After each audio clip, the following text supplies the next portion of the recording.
Donald Trump has ordered the DOJ to fire all remaining Biden U.S. attorneys, prosecutors, saying that the government was weaponized against him and it's time to clean house. Of course, as per usual, Democrats are freaking out, claiming that Donald Trump has seized the government in a coup and that Elon Musk is the actual president or co-president or whatever.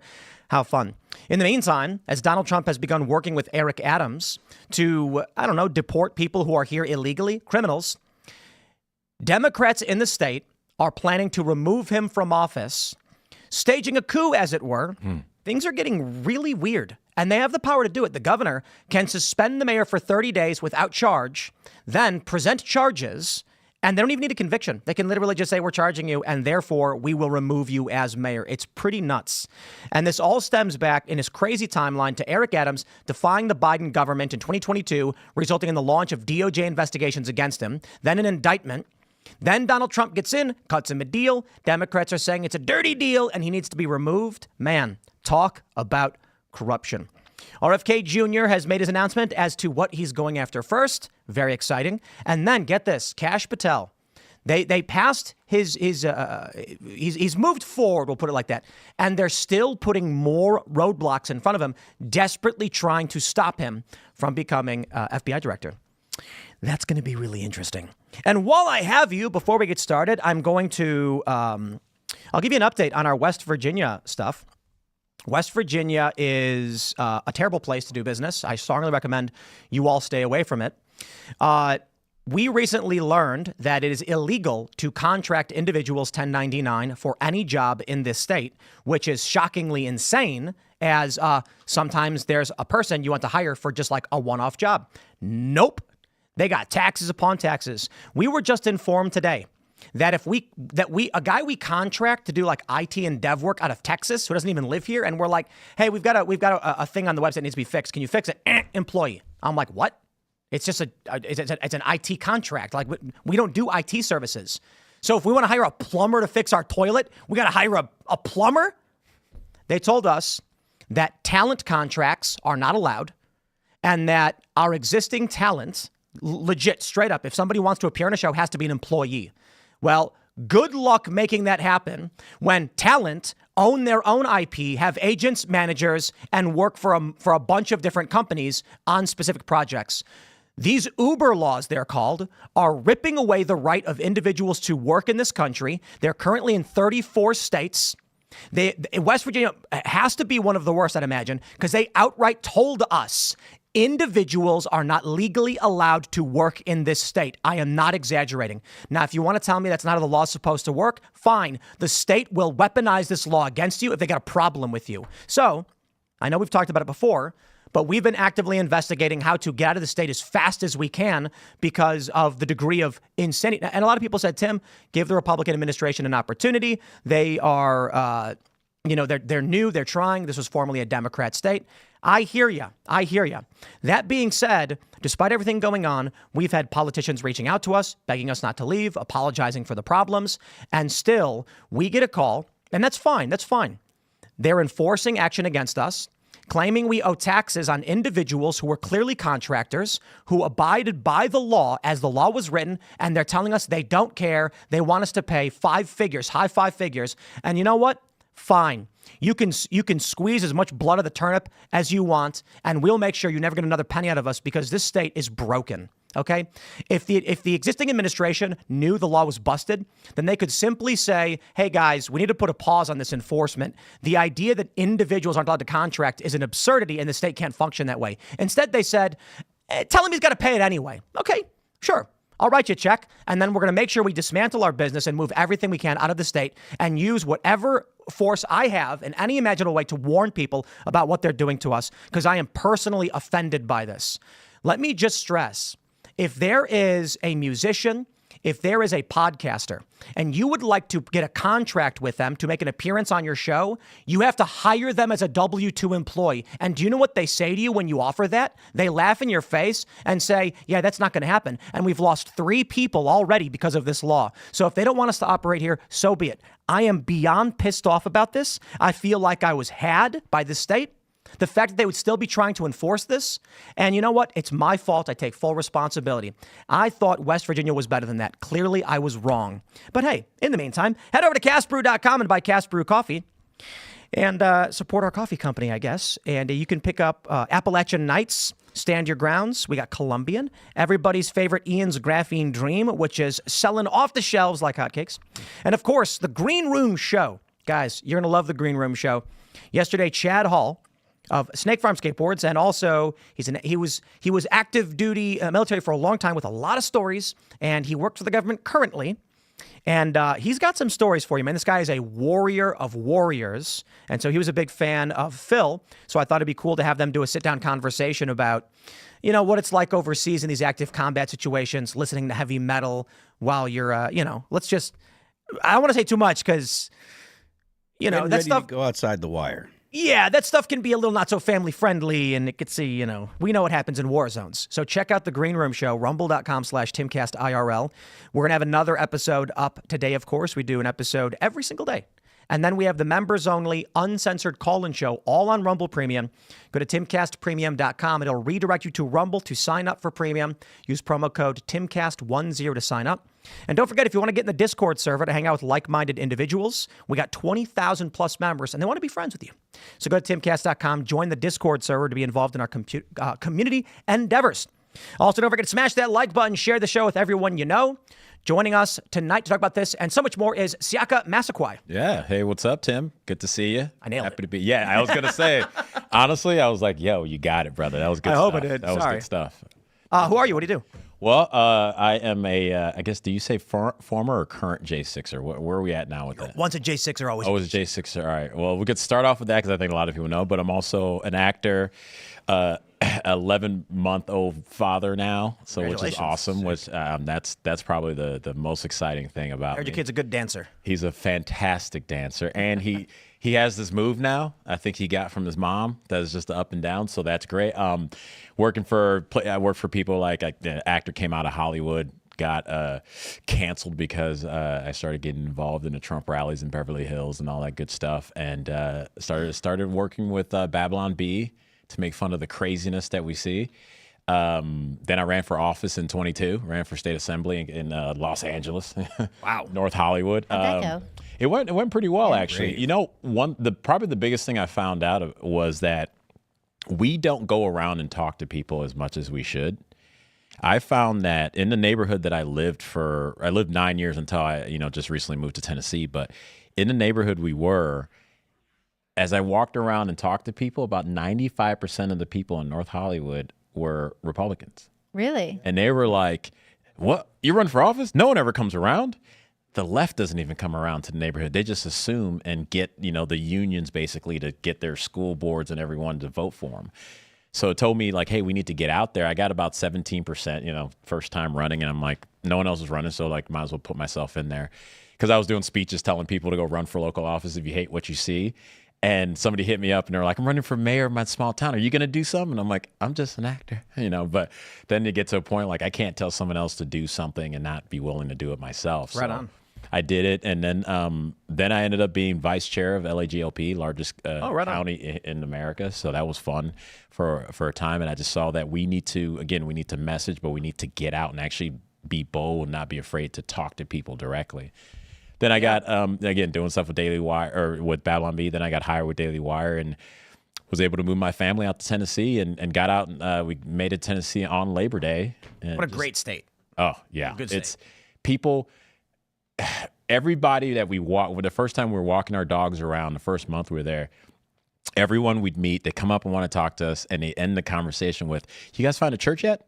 Hey, what church you go to? Yeah. You got a church? And we're coming from LA where it's like, I'm like, I mean, just in case Satan tries to, put my cross in. But, we're over there and everyone's like, you come to this church, come. I mean, we've gone to so many different churches. People want to help out. Did you find a church yet? Well, we'll save those questions because we're 10 minutes in. Oh, so yeah, sorry. Thanks for hanging out. We're excited. Yeah, I'm happy to be here, buddy. Yeah, Libby's hanging out, obviously. I'm Libby Emmons. I'm here with the Post Millennial and HumanEvents.com. Glad to be here with everybody.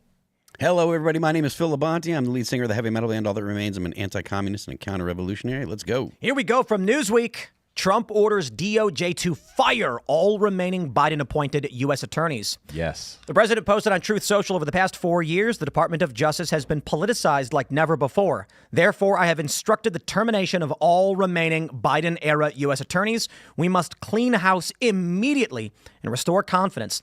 America's golden age must have a fair justice system that begins today. I'd like to imagine that Donald Trump was taking my advice when I said last week he's got to splinter the intelligence agencies into the wind and reform them, because we cannot trust the people who weaponized the government against J6ers and against the president himself. I'm kidding, by the way. This was always his plan, and I'm glad he's enacting it. You're 100% right, man. I mean, as someone who's gone through this stuff, and I was talking about it earlier, my court date was the 21st of January. And we asked and we petitioned multiple times to get it just pushed out because we knew Trump was going to do this. They wouldn't. The judge kept it going, which cost me money, kept pushing, paying for legal fees and all that stuff. And instead of being reasonable, literally the lawyer's like, nope, we're ready to go. We want to go ahead and prosecute this guy for 4 misdemeanors. Yeah. We need to clean this all up. We've had a couple different people that have had different experiences, regarding January 6th, and I was wondering, do you feel like you had a fair court hearing and dealing with the the prosecution? I know that you didn't actually go to trial. You were dealing with all that stuff. Did you feel like you had a fair treatment, or did you feel like the entire system was biased against you? I think the entire system was. I mean, I got raided in 21. So they raided my home and took all my electronics in 21. I didn't get charged or anything. So for 2.5 years, I was on the quiet skies list. Okay. So without being charged, right?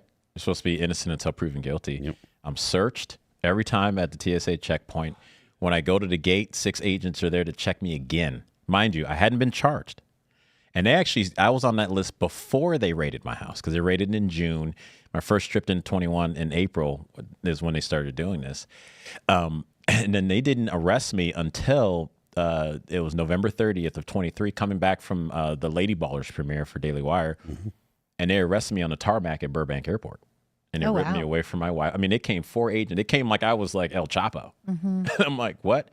Then you go into the court case and you start to go through that process. And thank God that people have been really generous, because I was like not guilty, but in the long run, it's cost me close to 180. Yeah. Well, that's a big part of what they were doing, and that's something that Trump said when he issued the pardon, was that the people who have gone through this have already been broken. Yeah. They've already been financially ruined. They've already been punished through this legal process. That's why I asked if you felt like the system had treated you fairly or not, because of the fact that essentially it seemed like it was kind of common knowledge that the punishment or the process was the punishment. Yep. And that's something that you hear frequently surrounding this topic. And I wondered your experience. And like I said to you earlier, we told the judge, we're like, look, hey, he's going to do this. Yeah. Can we just push it out and just kind of leave it alone till April, right? She said, no, nothing's official yet, meaning that I would have to fly myself, my wife, and my child out to D.C. We had to get a place. We had to rent a car, all these things during inauguration week at that. Yeah. So everything's up. So that's part of knowing that that's what we're going to do. And at 9 a.m. on the 21st, they're like, all right, case dismissed. And you're like, oh, I could not afford to not show up. Yeah. And then all of a sudden, that's the thing. There's a viral clip. I think it's Chris Matthews. Yeah. And he's saying, look at what Trump does when he gets in. He pardons all of the insurrectionists or whatever, right, showing us whose side he's on. And I'm just sitting here thinking, like, Trump is effectively a J6er himself. Yeah. Mm-hmm. Yep. They were trying to put him in prison the whole time. They tried to put him in prison again. And they were using everything that happened on J6 to call him a traitor who committed sedition and insurrection. Right. So they could destroy his life, raid his home.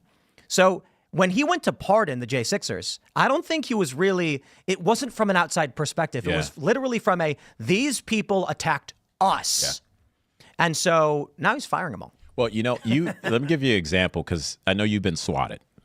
Like 13, 15 times. And so you can relate to, honestly, guys, the amount of just abuse that it feels like when you have your government kicking your front door. Yeah. When you we never had any doors get kicked in. Just people showing up in that way, but they came in so heavy, 15 agents with guns, ARs, in my face, in my 3 and 6-year-old godson's face. That's so crazy. For 71 seconds in a doorway. And so Trump knows what that's like because they went through his wife's underwear drawer. And she's still mad about it. I don't blame her. I think people don't. You don't see the rage Trump has and the anger. Yeah. He's tweeted about it, and he said these people went to my home. But you make a great point about what it's like when they show up to your house. And Donald Trump, let's talk about his classified documents. Trump had a bunch of boxes of knickknacks, like daily briefings from when he was president that he probably didn't think twice about. Right. They were scattered about his home in Mar-a-Lago, and the papers were not even properly organized.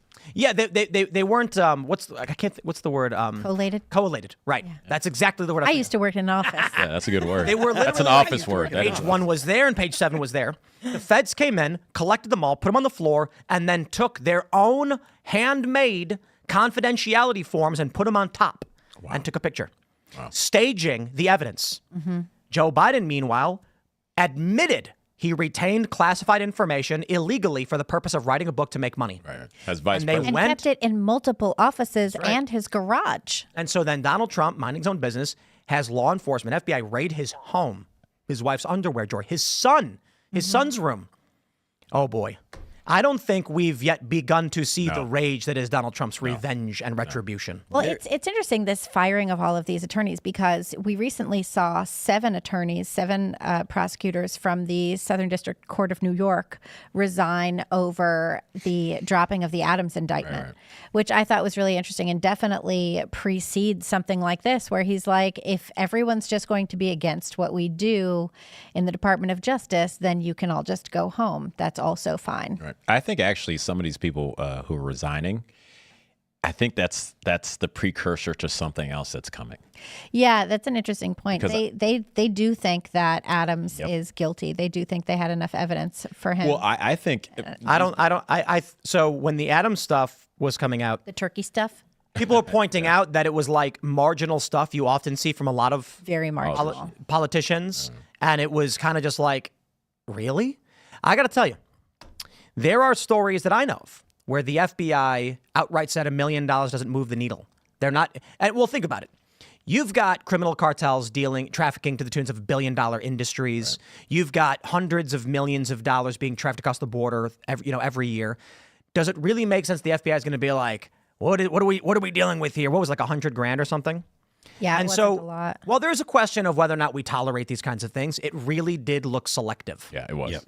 Of course it was. The Adams thing. Well, he was on his way. You mentioned 2022 when he started criticizing the Biden administration. He was on his way to D.C.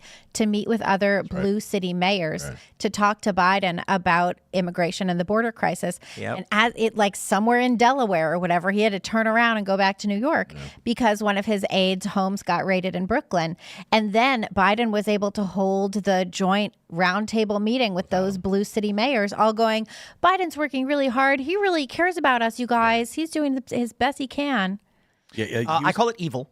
That's a good word. That's a great word for it. So he was the only guy that was going to actually stand up and. He was the only one. I mean, who else was going to do it? Well, apparently he's the nobody. one. Nobody. Well, it just seems like you brokered a deal with Trump, and that's fine. That happens all the time. But I think that's what the DOJ said. But what's coming is these people who have resigned, these people who have just been fired. To me, I'm saying there's something coming for them. There's something coming for these people who are running right now. What do you mean coming for them? Did they do everything in an up and up, just like the J6, attorneys? No. I Just think they like should a go to lot jail. of these. Yep, exactly. There's But, a lot of these judges who are the same way. Where these individuals knew that they were acting in violation of the law. Let me just I'll give you an example. There was a story today that a CBP agent was arrested for allegedly being a member of the cartels. Yeah. And my point was, whenever we talk about law enforcement, there is a conservative bias. I'm not saying everybody on the right is a conservative, to believe the cop was doing nothing wrong. That is, we know from Dr. Phil that CBP agents were facilitating child trafficking, that children were coming across the border with numbers on their arms. They'd look at the number, call, knew it was a child slaver, and they'd say, send him anyway. The presumption the bias in the mind of the right was, these are guys who don't want to do this, but Biden's making them do it. They never stopped to consider that some of these guys might literally be cartel members who infiltrated government. So my point is, do not presume these FBI agents, because we had a guy on last week who said there's a lot of good patriots serving and, they had bad administrative leadership. Stop assuming that. Some of these guys might be literal activists who applied for the express purpose of being able to weaponize the DOJ against political ideology. Yep. And they're literally sitting behind the scenes going, we got to get Trump supporters arrested so we can stop Trump from winning. Oh, yeah. And I know that's what happened. When I got arrested on the 30th, and we're driving in a car, I'm like, you guys know where I live. You guys could have called me. We could have had a conversation. The agent literally said to me, well, we didn't want you to be prepared. So they came in force so that I wouldn't be prepared. And they're getting bonuses for every time they do these things. Wow. So they're not doing a raid and it's just part of their salary. They got a bonus to do the raid. Yeah. They did a bonus for showing up on that tarmac. They're getting paid extra to do these things. To torment Americans. Yes. Yeah. So they deserve everything that's coming for them, man. This thing with the U.S. attorneys also, it's not unprecedented. Bill Clinton fired 93 U.S. attorneys when he came into office. Right, yeah. It's sort of a presidential prerogative. Like, why would you want a bunch of attorneys who have completely different priorities from your Justice Department? Right. Especially considering the Donald Trump administration saw what the what he went up against. They remember what they went up against in his first administration. Like I know that this is something that has probably been repeated ad nauseum, but his being out of office for 4 years was probably the best thing that's happened to the country in God knows how long. Because he had time to ruminate. Yeah, well, not only did he have time to ruminate and really actually kind of talk to people and figure out what happened, but he also saw what the government, all the things that they did to him, because he thought that all the things that they did to him, he saw, all of it, and he was like, I can't believe this, because he thought that he was going to be treated like other presidents. He thought that once I get elected, or now that I'm elected, if I just play ball with them and I, use the guys that they want, then they'll treat me. Eventually, they'll come around. That clearly isn't. Well, no, I mean, Joe Biden stripped him of his security clearance, and then everyone was like, "Well, he doesn't have a need for that." And then everyone kind of freaked out when Trump was like, "You know what? We're stripping you of your security clearance, you old man." I want to jump to this next story, but I just have to point this out for no reason. That I've been saying ruminate a bit for the past couple of weeks, and then you said it.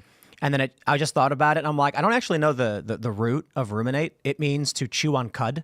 Nice. So it's a reference to cows and thing. Goats just sitting there chewing on it for a long period of time. Well, there's worse things you can be. So when we say, he ruminated, he was chewing on. It's just funny we were an agrarian society for a while. Right. Kind of phrases, words were tossed around like somebody saw the goat sitting there just chewing on cud, and then use it as an analogy for thinking deeply and sitting there staring off in the distance. So that's what it looks like they're doing. If you actually just look at a cow, he's like philosophy. He's like, man, how big is that moon really? That goat is sitting there chewing the cud, going, man, how many of these FBI agents need to go to prison? Here's the story from Politico. Hochul weighing whether to remove Eric Adams as mayor. I'm going to go as quickly as I can for this story with you guys. In 2022, Eric Adams publicly broke from the Biden administration shortly after he got elected in New York, upset over how they were handling immigration. Almost immediately, the DOJ started launching investigations into Eric Adams. They later raided the home of his staff and employees who did nothing wrong, and they started resigning. Then, in September of 24, they filed criminal charges against him. Donald Trump ends up winning and then goes to cut a deal with Eric Adams. Basically, his administration said, you let us operate ICE in Rikers once again, because they used to do that all the time. There was an office for ICE at Rikers Island, and we're going to drop these charges. Eric Adams says, okay, I will cooperate. The Democrats then said Jamie Raskin, for instance, it's a corrupt deal to drop his criminal charges to work with Trump in violation of their sanctuary laws. Kathy Hochul, as the governor, does have the ability to remove Eric Adams for 30 days without cause. Right. She can just cite charges pending. We're going to suspend him. And then they can levy charges against him at the state level. And all that is required is that he defend himself in a hearing, whether convicted or found guilty. No, it doesn't matter. They say, you're charged with this. He says, well, I didn't. They say, okay, well, we had the hearing. You're out. Doesn't even have to be convicted according to the New York City Charter. I will say this. It is very obvious. Eric Adams was only investigated and charges were only brought because he was defying the Biden administration on immigration. Not even completely, because we did criticize him a bit because he still was giving into some of Eric Adams' policies, taking money to set up these luxury hotels and things like this.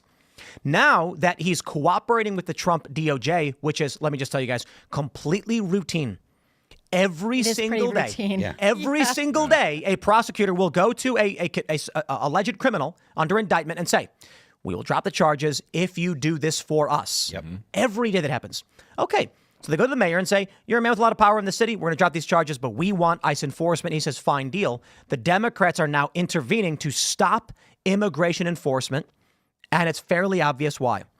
Democrats they boost their electoral college vote count and their congressional seats by protecting illegal immigrants. That is the scandal we are currently looking at. Boy, if this is not a coup, I don't know what is. Well, the other thing, too, is one of the high court in New York right now is weighing a case on whether or not some 800,000 non-citizens are allowed to vote in local elections. And the city council approved that. They approved that. They're in favor of it because they think that they're going to, get all of those votes for the Democrats, which they likely will get. I mean, in a place that they don't need to have more Democrats voting, and they're like, oh, well, we need to go ahead and make illegal immigrants. But it's not just that, though, brother. If we're seeing everything with USAID, it's where you can funnel more money. That's what it really comes down to. And I think, well, it's congressional seats. Exactly. Well, and I think that actually what it comes down to, I don't think they're coming after him just because he spoke out and he made a deal with Trump to say, like, go into the prisons. He knows where the bodies are buried. He knows how things have worked and he's been in the meetings with Hochul and be like, let's do this and do that and do this and do that. That's what I believe they're really afraid of, because like you see a guy like Brandon Johnson in Chicago. He's like, oh, I'm doing the same thing. He's going full bore. And they're like, we're coming after him. There's a reason why Eric Adams wasn't named in the lawsuit by Pam Bondi. Usually you don't name your informant. Yeah. Right? You name everybody else around him. And he's such a big head that can, drop a lot of info. This is an administrative civil war. Oh, yeah. Eric Weinstein, that's his quote. I agree with his assessment. What we are looking at with what the state Democrats in New York are doing to obstruct immigration enforcement, they're defying the Constitution and federal law for illicit gain. This is crazy. I mean, where does this go? People are going to get arrested. Well, and you know who was in that? Need to be arrested. Yes, but who was in that meeting with Kathy Hochul? She had Al Sharpton in there in that meeting. He was one of the key people that she had, and he's a lying, race-baiting grifter. He has absolutely no business running anything in the city of New York at all. Started a race riot. He started a race riot. He's part of the mouthpiece of these socialist, Marxist, communists for the last, since MLK was killed. Yeah, and then Tawana Brawley, he has no business being involved in anything. No, I mean, so where does this go?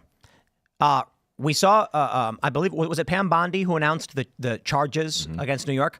But this is tantamount to a lawsuit. I mean, it's effectively it's a lawsuit. Civil, isn't it? Isn't it a civil lawsuit? Yeah, but she said charges, and then it's like, it's a lawsuit against the state or whatever. That, I appreciate the sentiment. I don't see how that moves the needle. No, I want to see obstruction, inducement charges. And with this move, the federal government is working with the mayor on law enforcement.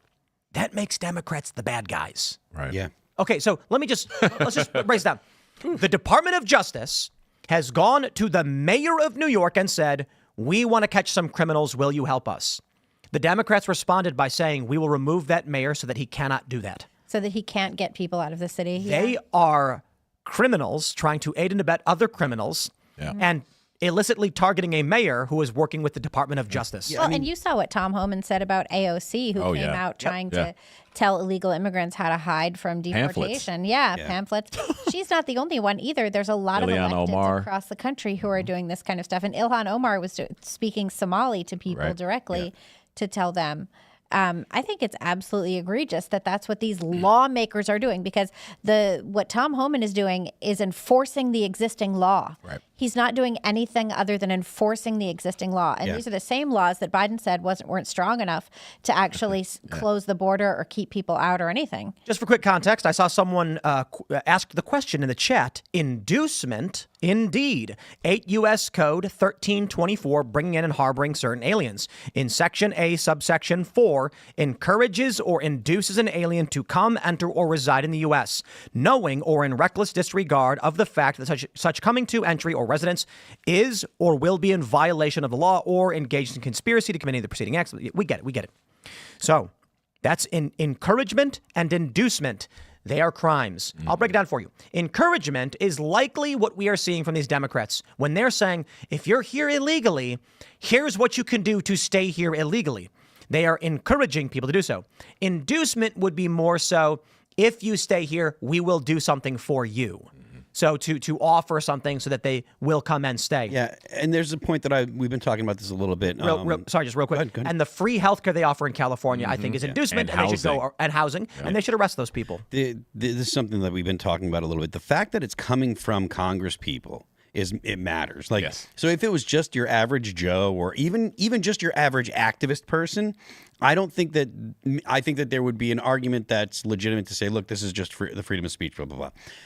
Because it comes from a congressperson, there is an implication of legality. Yes. There's an implication of this is what you do, and it's legal for you to do this, so you should do this. There is an authority that they have, and because of that, I think that it's worth pointing out and saying, look, you do have we have the freedom of speech here, but what you're doing when you're telling these people and the way you're telling these people does fall under the law that Tim just talked about, because these people that are I understand that they're just regular people and they're probably pretty ignorant to how U.S. law works. So they probably are just like, oh, this is a congressperson and they're telling me, so this must be legal. This must be how it is. So that is an inducement. Right. The fact that it's coming from a congressperson implies legitimacy, and that in and of itself is inducement. Yeah. That's huge. Right? I just like to see the DOJ start arresting them. Yes. Absolutely. We cannot. Well, look, and I want to stress this. AOC, what she's done so far, she should get arrested, a court appearance, and like a couple $100 fine. They say, look, what you did, you held an activist seminar, you were promoting these things. However, that is criminal inducement. It's a first offense. You're a member of Congress. Don't do it again. And then censured by Congress. Yes. Censure as well. But my point is, I don't see what we want is deterrence. Yes. Arresting and locking up will create more activism. What we want is a statement from the government. This is illegal. Pay your $200 ticket. Don't do it again. She likely will not. That's what we want to see. We want to see just like let the punishment fit the crime. Mm-hmm. She did a webinar. Mm-hmm. Okay, I think she pays a fine for that, and we don't do it again. If she then defies the law again, perhaps does another webinar. Yes. Yeah. Well, then I would say beyond that you get a larger fine. And then if she does it a third time, then you get some short sentence, which is going to be like 30 days in jail or something. I don't see inducement as being. Actually, I agree with Phil in that as a member of Congress, you have a higher expectation than the average citizen. Yeah. But I think in terms of what I want to see from the Trump administration is stoic, dispassionate accountability. So that's why I'm saying we will be light with the penalties to start. And if they continually press it, we will go after everyone with escalating punishment as we do for any other law. And I don't think that you take one of these Democrats advocating for illegal immigration and lock them up for 10 years. That's silly. And not only that, it's egregious. It's aggressive. Right. No. She held a webinar and she got a bunch of activists. You give her a fine, tell her don't do it again. She does it again, then you give her a bigger fine and everyone else involved. But you do perp walk. Oh, well, they want that. Yeah, the AOC would. But I don't disagree. I don't She'd disagree. Look amazing. She'd reapply her lipstick. But we want all the. Okay, the point is, this is and has been illegal for a long time. Yeah. And for some reason, over the past 15 years, we have operated in this society where Democrats break the law and get away with it. Right. So we want to set the standard and say, this is illegal, has been illegal, and we'll enforce the law against you. And it's I coming. wonder if you said inducement. I wonder if Alejandro Mayorkas should have been charged with inducement. Absolutely. When he said, Well, when Biden said we're surge not the border. saying Straight don't come. up. We're saying don't come now. That was March 1st, 2021. And that's what he said. And he repeated, he said that. And then everyone was like, you said that. And he was like, no, I didn't. And it's like, So here's the we have question then. clip. Post administration impeachment for Joe Biden because he induced illegals to come to the United States. I was actually to your point there, Tim. Okay, so we have AOC, who's congressperson, kind of doing a webinar. When you have Mayorkas with his level, his status, and you have Joe Biden saying surge the border, isn't that more than just inducement? Isn't that I would think it's encouragement, but it's also to a certain extent, or at least to me, I'll just say it's treasonous because you're opening the border, they sue Texas, and then they want everyone to flood from another country. But your position as president is a direct violation of the Constitution or constitutional duty. It's a violation of his oath to uphold and defend the Constitution. I don't think that treason is accurate. I do want to see some treason coming. Well, let me tell you. Well, yeah, because treason is aiding an enemy in a time of war. Okay. And so sedition is when you undermine government. Sedition. Yeah, people confuse the two. Yeah. But there is one man who perhaps can answer the deep questions we have, and that man is Kash Patel from the Post-Millennial. Breaking: Senate Judiciary Committee advances Kash Patel as FBI director. Will face vote in closed Senate executive session. No, hold on there, gosh darn minute. My understanding is that the committee advances the nominee, and then it goes to a floor vote, and then we have our appointee. Libby, what's going on? What's going on? Oh, with the Senate Judiciary? So the way it works, and I was talking to my staff about this because we were all a little like, what's going on? But so the committee that held his confirmation hearings advances him to the next round. And in this case, that's an executive session, which is a closed session. And after the executive session, they will vote on cloture, which means no more debate. And then it will go for a full vote. So why is it taking so long to get Kash? Why is it taking? Is maybe the Epstein list? Maybe nobody. We were talking about that before the show. There's a lot of debate surrounding Kash, and there was a lot of debate surrounding Tulsi as well. But I think that, and didn't Tulsi have a closed door session? She had a closed session as well. Yeah, she had a closed door session. Yeah, I remember that's when I was like, what's going on? And because in a closed session, they're like, please tell us you're not going to do these things. Right. And I think the closed session also has to do with, in the case of Kash and Tulsi, I think it has to do with the incredibly sensitive nature of the things that that they need to discuss. I mean, that they're like super confidential. Yeah. Well, you say whatever you want in there. But is Kash going to release the Epstein list? That's what he said he's going to do. I was actually listening to it was a PBD podcast with Glenn Beck, and he said within 10 days of Kash getting in. And I'm like, and Kash has been saying from the last 3 years on every podcast he's going, I'm going to do this thing. So I mean, the number one pederast in the world and in U.S. history. Why not? Let's do this. Remember that guy who was tracking Elon's private jets? Yeah. We need him now. I'm not a fan of posting the information on Elon's jets. That's not what I mean. But we need the expertise of monitoring the jets of all of these Hollywood celebrities, billionaires, financial executives, etc., to see how many of them, within the confirmation of shortly after the confirmation of Kash Patel, how many of them fly to other countries on their jets with no extradition laws. Exactly. All of a sudden, all the planes just like goes to Kenya. You're like, they all go to one place. Is it like Russell Simmons in Thailand? And he's like never coming back. Wasn't there some? Really? Oh yeah, Russell Simmons left in 21. Yeah, he was like he saw things and he was like, I'm out of here. He was been gone for years. Oh yeah, he wasn't even going to try to play it again. Yeah, I mean, Diddy should have gone with him. Does Kash have to live in a bulletproof glass box right now? I mean, come on. I don't know, because I think they've been planning for stuff like this, and they got people around them. They got people around them ready for the smoke. I think they're ready for the smoke. I kind of feel like the empire has been crushed. Yeah.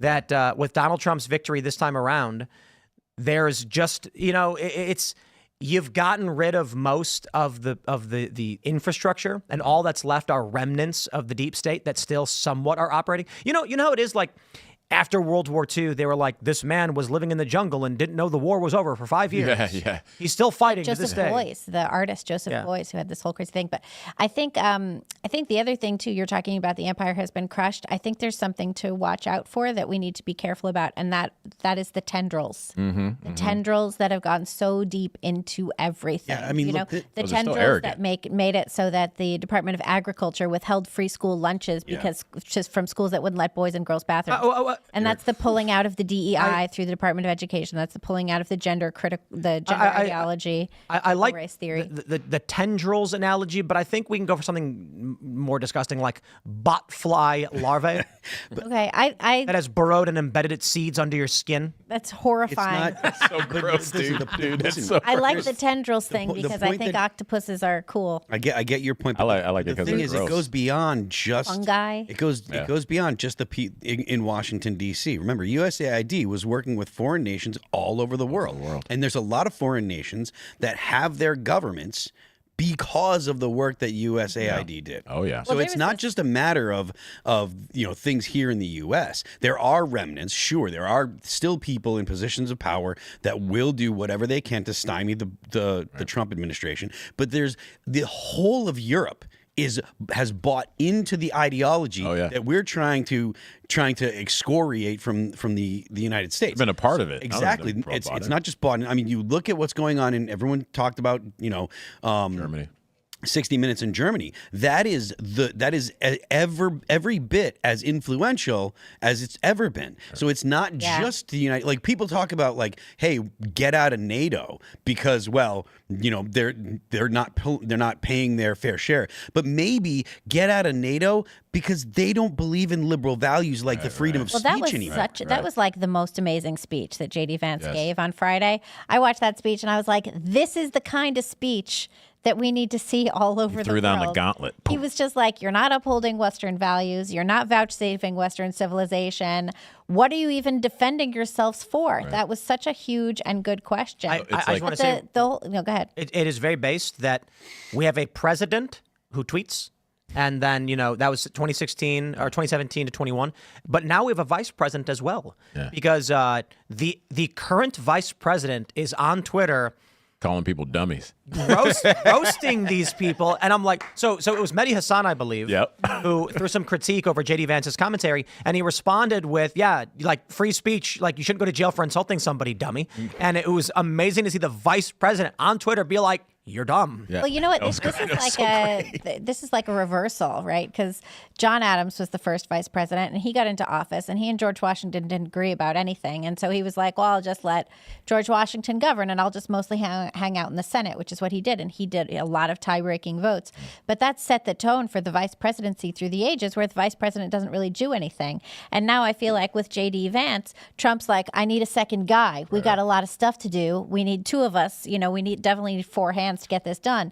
And so maybe J.D. Vance is actually reversing the tradition of the vice presidency and going to actually get things done. But just really quick with USAID, when that story started breaking, I was like, wait, I remember something about this from a couple of years ago. It was in 2022 that Samantha Powers went to Hungary and started giving a bunch of money to independent fringe media and LGBTQ causes because they didn't like Viktor Orban and they wanted to destabilize their government. And what they said was, what Powers said at the time was, we're upholding democracy in Hungary. And it's like, no, you're trying to destabilize a government that you don't like. Right. And that's, but I think also the JD thing is because Trump is such a force, we need a JD and anyone behind him to kind of put themselves on that platform, because the left is going to pump money into somebody by 2028, right? And Gavin's burned up his opportunity.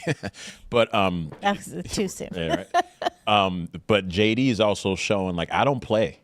And we needed to see him come out there and do that as consistently. So his I think AI speech was good, and his Munich speech was good. And he's preparing, like, this is the future. One of the things we're seeing in Trump, I know I felt this, him standing there, like, we got to remember, he got shot, y'all. Yeah. If we think in the head, if we think like, oh, just the raids got him pissed, he got shot. What do you think he's going to do? First they went for his lady, and then they came Went for him. Yeah. And so Yeah. he's coming hard, and then coming behind him is the future. JD represents the young men who are in their 20s holding up that flag during those frat boys who were like, no, you're not going to destroy my country. Yeah. And while Kamala picks this old, raisin of a dude, the little pansy boy in Tim Waltz, we get JD Vance, who comes from who comes from literally the garbage background that you could say, if you wanted to say that, right? Comes from literally the bottom, and now he's here. So he had to show literally the world, like, look, you can come here too, American kid. And one of the great things about JD Vance is he in that speech he was talking to European leaders the exact same way that he talked to Margaret.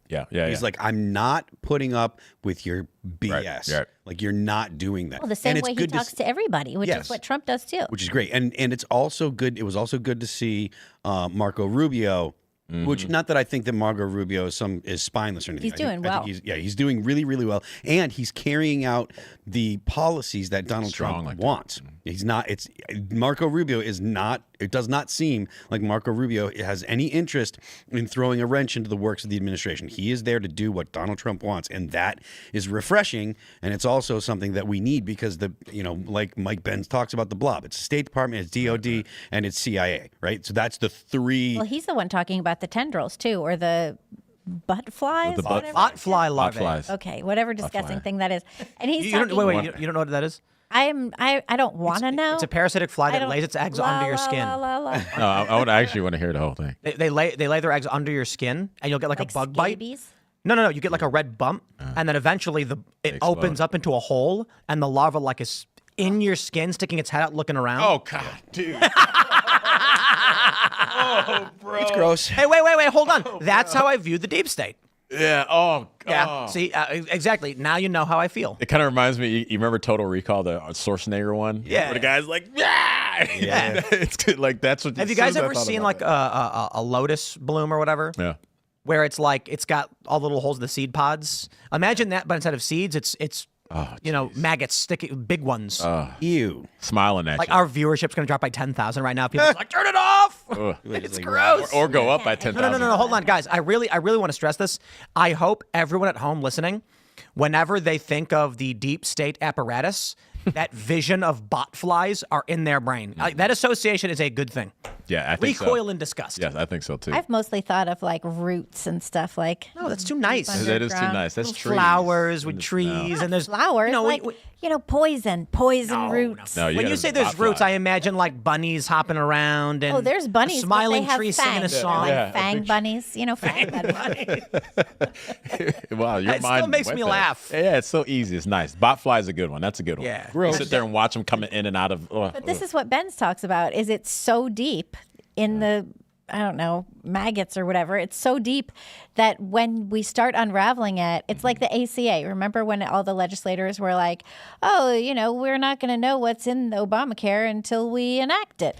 That's like, we're not going to know what all USAID was doing until we cut it. I'll pull up a picture of bot flies in the members portion. That's okay. The Rumble Premium section You of the don't show. have to do that. Let's So- talk about something. I'm down. I just want everyone to associate the deep state with an image of bot fly larva. Image of gross. I like that. Let's push that. I'm gonna tweet that later. We got to get on top of that one. All right, we got a bunch of these stories. Which one do we want to jump to? There's a whole bunch, and the world is our oyster. All kinds of RFK stuff. There is. We can talk about the RFK stuff. We also have the judge denying the DOJ block. Why don't we go with RFK Jr.? No, let's do this. Let's do tariffs. What do you guys think? Tariffs? Tariffs. Yeah, why not? Yeah, why not? All right, tariffs it is. From the post-millennial, Trump says auto tariffs will be 25% or higher to begin April 2nd. I'll probably tell you that on April 2nd, but it'll be in the neighborhood of 25%. This is huge. Yeah, let's go. Last week, Trump said that new tariffs on automobiles could take effect as early as April. His comments come ahead of reports from his cabinet members who are scheduled to present options on various import duties as part of his broader effort to restructure global trade. I'm a fan. They say that currently the European Union applies a 10% tariff on vehicle imports, 4 times the 2.5% rate the U.S. charges. However, the U.S. maintains a 25% tariff on pickup trucks. So this is big. I'm in favor of it. Yeah. What do you guys think? I mean, if the auto tariffs at 25%. I mean, if we can inspire American companies to actually build cars in America. I think that's a universal good. I don't know. Like I've always ascribed to libertarian kind of ideas around economics and stuff like that, but I was totally wrong about when Donald Trump in his first term, he was talking about a trade war with China, and everyone's like, oh, blah blah blah, trade is so terrible, and I was like, this is a bad idea, and I was totally wrong. China essentially folded, and if that's the goal.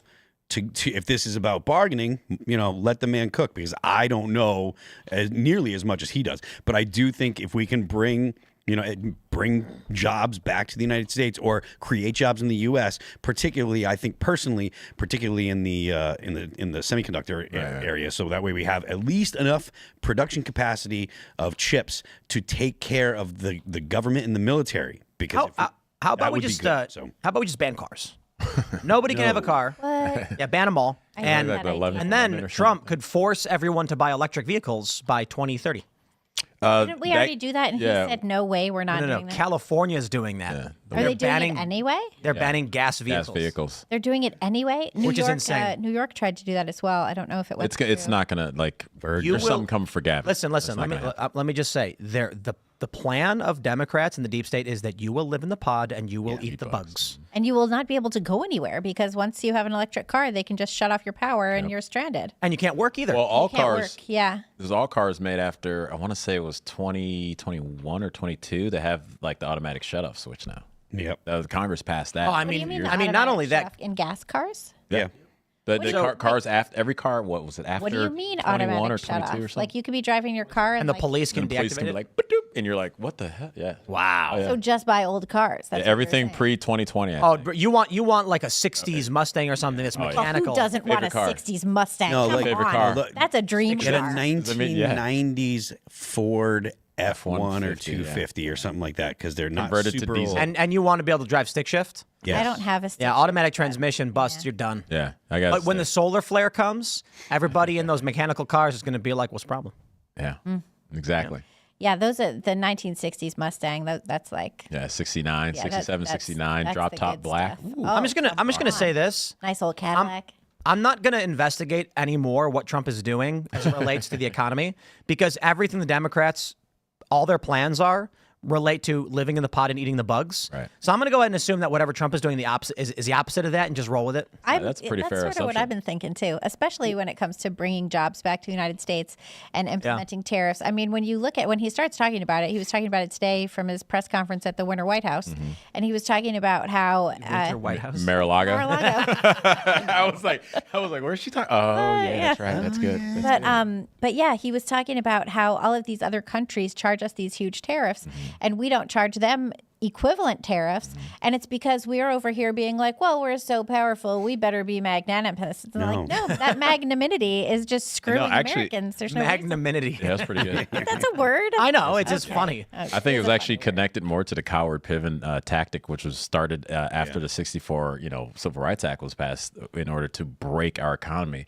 It actually tells me with these tariffs, with all the fraud they're finding in DOJ, it tells me how rich our country really is. That even when that's happening, someone like Tim can still create a business that's successful. Imagine the tariffs come in equally at best, and we can squeeze out this fraud. How much more could America? There was this crazy thing somebody was saying on Twitter. I think it was the DC Drano account was saying, like, with all this money that Doge finds and cuts, they should give little remittance checks. The Doge dividend. Doge dividend. And Elon Musk was like, let's talk to Yeah. let's bring it to the president. Hold It'd be on. like in Alaska, what they do with the oil. I think so far the Doge dividend is going to be like $3.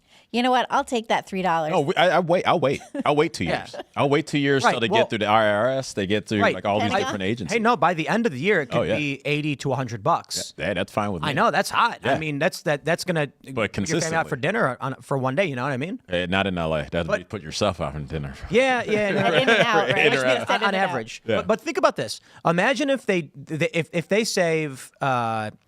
What are they gonna have to? They're gonna have to muster up $1 trillion to get everybody $100, or not even $100. You know what? That's all That's right. still probably gonna That's be. That's Still, so good. you know what? But then also with the tariffs, you're adding that on top of that too. So you got the tariffs, you got all the fraud, as much as the fraud as possible. And if they start to open up, I mean, I think I think there's something coming with the IRS and taxes on people. So when you see that coming, places like Florida's they're going to take away, a state tax, and then the government wants to ultimately reduce the tax. I think Trump wants to just get rid of it altogether. I would love to see it, but this is all stuff that you Congress for. I was way off. It's actually $33 billion saved to give each American $100. Yeah, so if they could, if they can muster up $300 billion in savings, every American gets $1,000. Let's rock. Sweet. Yeah. And you know what? That's Not just crazy. that. It's not just the $1,000, and you have jobs, and your schools maybe don't suck anymore and indoctrinate your kids. Well, and you get a nice car, you get a car. Seeing them squeeze us as they have, pretty much since the early 1900s when they decided to enact taxes and move away from the tariff system. Look at these cities. And I grew up in Chicago, so Evanston actually. I'm a North Sider, so Oh yeah. I know you're a South Sider, but I'm a Sox fan. You look what's going on with these cities, and it's like they're so broken down. And there's Skid Row. I used to do feeding, give food giveaways down over in Skid Row. How does it look like? My family's from Liberia. How does it look like Liberia and Skid Row, where people are living on the street like that, and we have this much money in the country, and the person who runs the homeless agency is making somewhere around $500,000 to $600,000 a year? And most of their money goes to administrative costs. Exactly. If you look at all of Just these like the charities schools. and the NGOs, it all goes to administrative costs. Well, that's why colleges got so expensive too. Yes. They just kept building more and more administrative buildings and having more and more people come in who sit around for 3 hours and then go to lunch and then try and figure out when they're going home. And now with colleges was backed by the government, so they could raise it all the time without worrying about actually having to hit any real numbers. So they were trapping people in indentured servitude with all these college loans that were go ahead and backed by your government, which then would just squeeze us down even more and more. The Coward Piven strategy to destroy the American economy, and that's what we've been fighting against. Is this new communist action that the Civil Rights Act had ushered in? Yeah, we're now hopefully on the other side of starting to break that up. Yeah, I mean, I'm hopeful that we are on the other side, that there's because so I've been complaining about communism for 15 years, right? And for the most part, for a good portion of it, people were like, oh, that's not a problem anymore. That isn't a thing anymore. And it's it's 2011. And I'm like, no, if you go online and you look at the people that are the things that people on, in the weird spaces on the internet talking about, they're full of commies. Now, granted, there were significantly fewer of them back then, but communism is an ideology that's really attractive to people that don't know anything about history. I would say then that takes us to Hollywood. And partially, yeah. In the late 60s or in the late 50s, communism actually interjected itself into the pro-black movement, right? So they started becoming more alive in there. So that's how you see the black community moves the way it does, because they were the first group of Americans to actually embrace communism without knowing it was communism, because they were we're being discriminated against. Yeah. Now the Democratic Party after 65 adopted communism. They've been communist this entire time. Yes. They haven't changed. And then who's the mouthpiece for the Democratic Party? Hollywood. How many World War II movies have we seen from Hollywood talking about fascism and Nazis? Yeah. Then let's ask you, how many movies have we seen them talk about communism and Mao? Not a lot. No. Exactly. That's the point. So people have no idea what communism is because the mouthpiece has been telling you it's the guy with the little mustache that falls into the strategy of people like Saul Alinsky and even further back, the communists in the 50s and stuff. They would say, look, you should go and accuse your opponents of being fascist. Yes. Accuse them of being Nazis. Accuse them of this because people are so revolted by those ideas and by that kind of ideology. Especially when they're showing us over and over, man, look what they did to Jews and look what they did to Europe, right? And you have, when you said 2011 or wasn't many of them, no, my argument is the Democratic Party were. And so was Hollywood. They weren't so openly, and you didn't Before see people flying the communist they weren't flag. flying it then. But before we jump to the next segment, I want to take the opportunity once again, as we're talking about living in the pod and eating the bugs. I implore people to look into their state's worker classification laws. They've been sweeping the country, and they've been completely overlooked by the right. They are effectively making it illegal to work. That's it. If this one is missed. Moving forward, California, West Virginia notoriously have some of the worst laws. I've been reading into it. we are going to be 20 years from now, your child will be looking for work and they'll say, my options are Amazon and Walmart. And you'll say, well, why don't you just see if the local grocery store has any gigs? Maybe you can go to a local bar and do some barback and stuff for today. Oh, no, it's illegal. What do you mean? When I was living in Chicago, I went to a bunch of bars looking for work. And one guy said, if you help out tonight, I'll give you $40. Right. Illegal. We are moving towards. So there was something that happened in West Virginia. A statement was made by activists in West Virginia pertaining to gun rights, where the Biden administration wanted to make it so that all gun transfers had to happen at an FFL, a licensed gun shop. And in West Virginia, which has mountainous, very rural areas, there were people, the advocacy groups were basically saying, there's a guy who lives 2.5 hours from the nearest city, and his brother is 10 minutes down the road. He needs to give his brother a gun to protect his house from wild animals, which there are many, or to hunt. So they both have to drive 2.5 hours into a city so that he can hand the weapon. That's ridiculous. Now, we're heading in that direction with overregulation, where if the Democrats had their way, that's what you would have to do. These gig economy or Uber laws that are passing all over the country, 34 states have some variation of them. Tennessee's got it. West Virginia's got it. Virginia's a little bit better. Illinois, Florida, they've all got it. Right. These legislatures in these states have been passing this, and no one on the right has said anything about it. That's not true that no one on the right has said anything about it. Well, when California passed, I think it was called SB 5, it was a huge scandal. Yeah. And now over the past seven years, it's swept across the country, hitting almost every single state without so much as a news cycle. Well, and the federal government, right? This That's right. is the PRO Act. This is what Biden was pushing.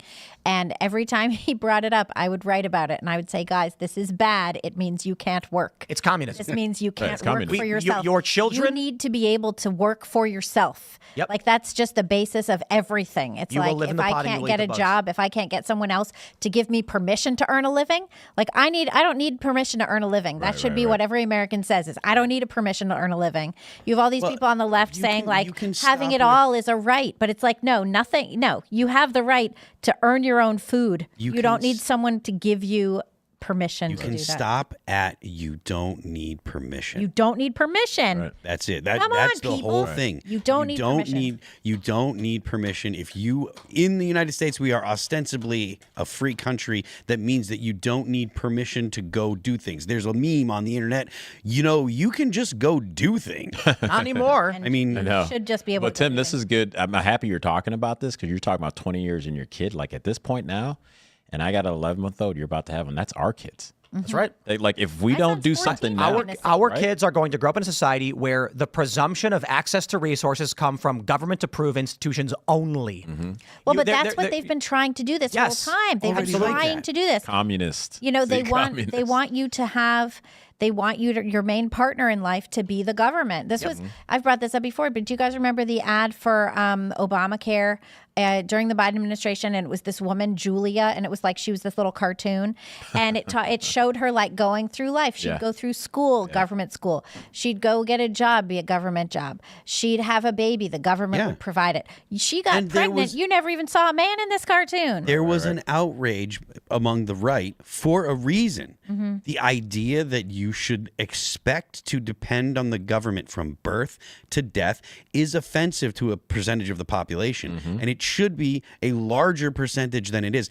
But we're talking about communism. This is teaching kids to be communists without any of the theory. You don't have to teach people Marx to teach them to be communists. Let me stress what this law in West Virginia does, and it's not just West Virginia, but it's what's happening to us. If you want to work, either your employer has to ask the government for permission, or you have to ask the government for permission. What they've explained to us is a corporation goes to the government and requests the right to hire people and has to pay the government money to do it. Payroll taxes and service tax and things like this. If you are an individual and you want to do a series of jobs or production for various companies, you have to first go to the government, file for a West Virginia business, file for a license, open a bank account for that business, and operate that entity. You need to get permission from the government to work. That's absolutely and insane. that's 34 states are doing this. And at the federal level, the Department of Labor has enacted rules trying to make this federal. Yeah, Joe Biden ran on it. He Yeah. was trying to get it through Congress. And These people are evil. It's insane when they did that one in California. I was working freelance. I lived in New York City, and New York was trying to do it too. And California and New York have legislators that work together to get laws passed in Oh, yeah. California They like to first, do and it at then the tail end, and then work their they way get in. them. Then they get them those same laws passed. They did it with trans sanctuary state and some other stuff. And so New York was doing it too. And I was looking at it, and I was like, I work for myself, writing for all of these different outlets. And that's how I was like, I had to start a new career. This is how I was paying my bills, feeding my kid, like paying my rent. And I was like, they're trying to make it illegal for me to work in a way that is consistent with being able to raise my son and all of this stuff. And think about how that translates. So as a writer, you would write for, let's say you write for 3 different organizations. It was like 10, but Right. sure. And so what they're trying to say is, no, pick one. They have to hire you full time. Well, they won't. They're going to say, no.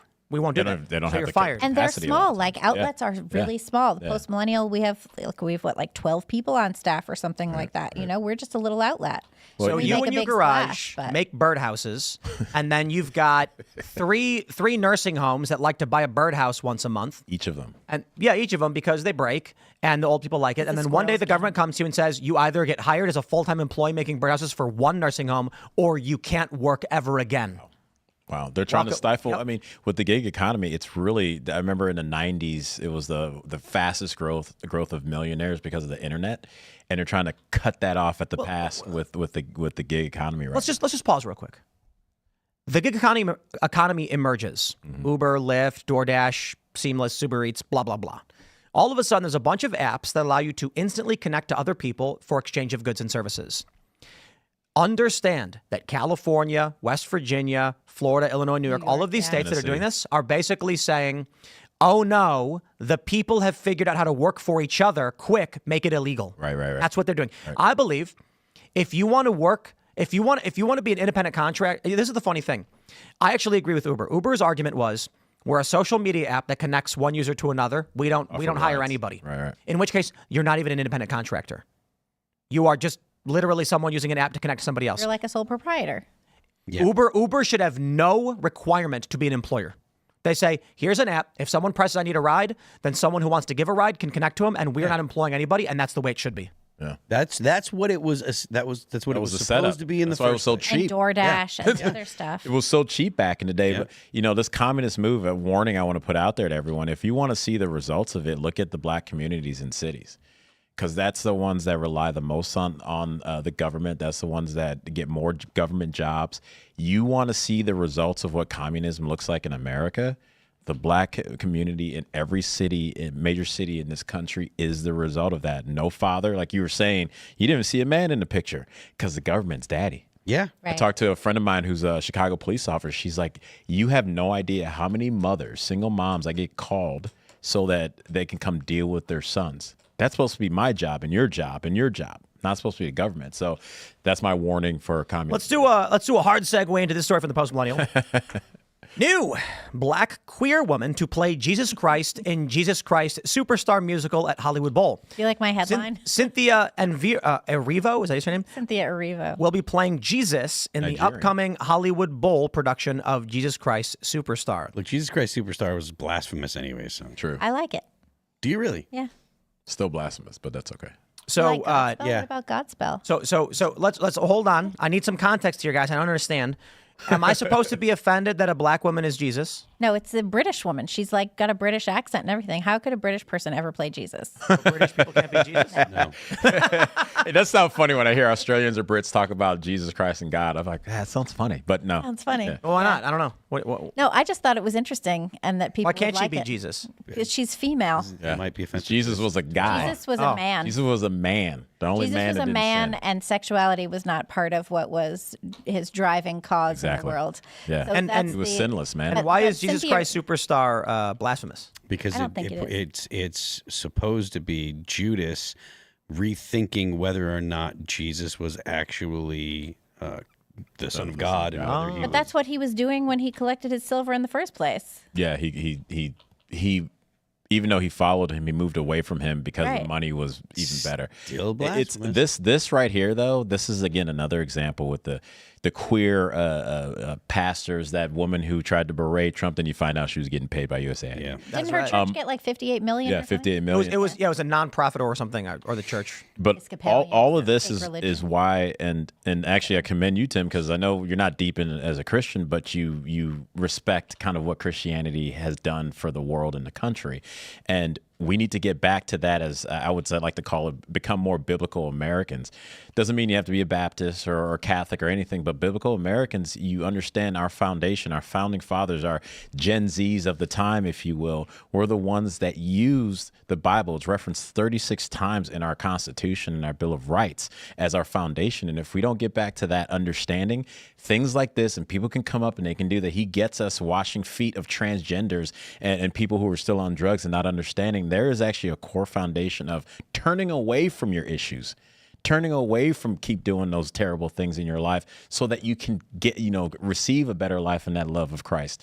So if we start to get back there and be bold and Christians, I believe we've advocated too much of the social space, and that's why we're struggling the way we are. We need to get back into the schools. We need to get back into entertainment. We need to get back into music so that we can start to shift our culture back to understanding who we are. And one little point I want to make too, my great-great-great-grandfather, Mamadou Massaquoi, who was the first ambassador from Liberia to Germany, he came over here and went to school in Tennessee. And in 1892 would travel the U.S., go to educational conferences. In his speech, he would talk about the greatness of this country that would outlast those of the past and those to come, because the foundation is in Jesus Christ. This was a black man dressed up in all garb going around to the South, went to school in Tennessee and everything, talking about this is what makes us great, is our foundation in Jesus Christ. So we have to get back to is why they wanted to move us away from God and just, look up to, hey, whatever you want to do. I know exactly why. Because religion generally offers peace and it offers community, and the left needs unhappy people that are atomized, Yes. because happy people do not engage in revolutionary activities. The left needs people pissed off. That's why they're activists. That's why they're out protesting, because they're trying to get eyes on them and get other people that might be upset easily too. But also you have this element of, I don't want to necessarily say like the red pill. That's the old name for these groups. But these individuals, these influencers who are very much telling men to sleep with as many women as possible. Yeah, they're godless, though. Andrew Tate recently said, something to the effect of, a man should have with kids with as many women as possible, like you're a conqueror or whatever. And I was just You're thinking not a father. But I was just thinking Yeah, about that, that's and I was different. like, That's not- the whole of the Western world and the greatest civilization this planet has seen is built upon the Christian moral tradition and monogamy. Yes. And so by all means, you can advocate for whatever you want, but certainly in other parts of the world that don't have these moral traditions, we never saw the success we see here in the United States. They're struggling. Yeah. The setup is you start with Christ, then you go to the man is the head of the household, which is the first form of government. We all know this, right? That's why they work so hard, and they showed us in the black community. You take the man out, now there is no source of government. They have to look to daddy state to please help us just to live and survive. And why are you taking away food stamps and all this, that, and the other? Yo, it is crazy to me that when I was growing up, so many of my friends were like, I'm broke, I need to find a job. Yeah, and my worldview was very different. I would always be like, no, you need money. I was like, there's a distinction between needing to find a job and needing money. A job is basically if you're saying like you want a stable source of income over a long period of time without having to think too much about it. Right now, you need to find out how to make money. And there's a bunch of different ways you can do it. I was like, homie, take your guitar and go on the side of the street in Wrigleyville and just play the guitar. You'll make $100 in a couple hours. They couldn't process that. Because I believe, I remember growing up and the idea was, you got to go to college. You got to go to college. You got to go to college. You got to go to college. Too. It's like you were expected to go to college Yes. from the time I was 6 years old. And if you Enter the you feel, machine. and you feel like a failure, because that was the cultural push, that you felt like a failure if you didn't go to college. I didn't like college. My wife was like, I didn't want to go, but everybody told me I had to go. Yeah. So it's kudos to you that you're like, well, I don't get that. I'll just go make my own thing. But that's not what the schools are telling us growing up. That's not, up in Evanston. I did my own research. I found that college dropout billionaires on average, had 3 times the wealth of college graduate billionaires. Really? Yeah, all the famous stories Yeah, you know what's really fascinating to me is that in my community growing up, which was music and skateboarding, all the big names were dropouts, high school dropouts. So a lot of the big pro skateboarders just never went to high school. Why? Well, they were making tons of money as a professional athlete. So they said, school isn't for me. I will pursue what my career is. And then you have all these stories of like Steve Jobs and Bill Gates dropping out of college and starting companies and making a bunch of money. And then I'm sitting here being like, all of my friends who are going to college have no path forward, no plan. And then all of these stories we hear of the most successful people are they stopped going to school. Okay, I guess I'm not going to do that. And then what happens? We have a generation of people who don't know how to work for themselves. And that was always the point. Yeah. You will live in the pod, you will eat the bugs. Yeah. And you will have black, queer, female. Jesus Christ. Jesus. Well, and what we have Jesus now is- is now we have a Jesus who's being played by an actress who Is a witch. who And likely has utter disdain for the religion. right, Of who course, thinks that absolutely. she's non-binary and is also driven in her art by her political ideologies that are driven by identitarianism and sexual identity. The blasphemy. That doesn't have anything to do with Jesus Christ. She also played in this. She played this show before. She played Mary Magdalene. The blasphemy that is happening here is the motivation for her to do true. this. Like, and I'm an agnostic. I'm not even like a religious person. Just understand. It's just the reason she wants to is the same reason that they made Piss Christ. Yeah.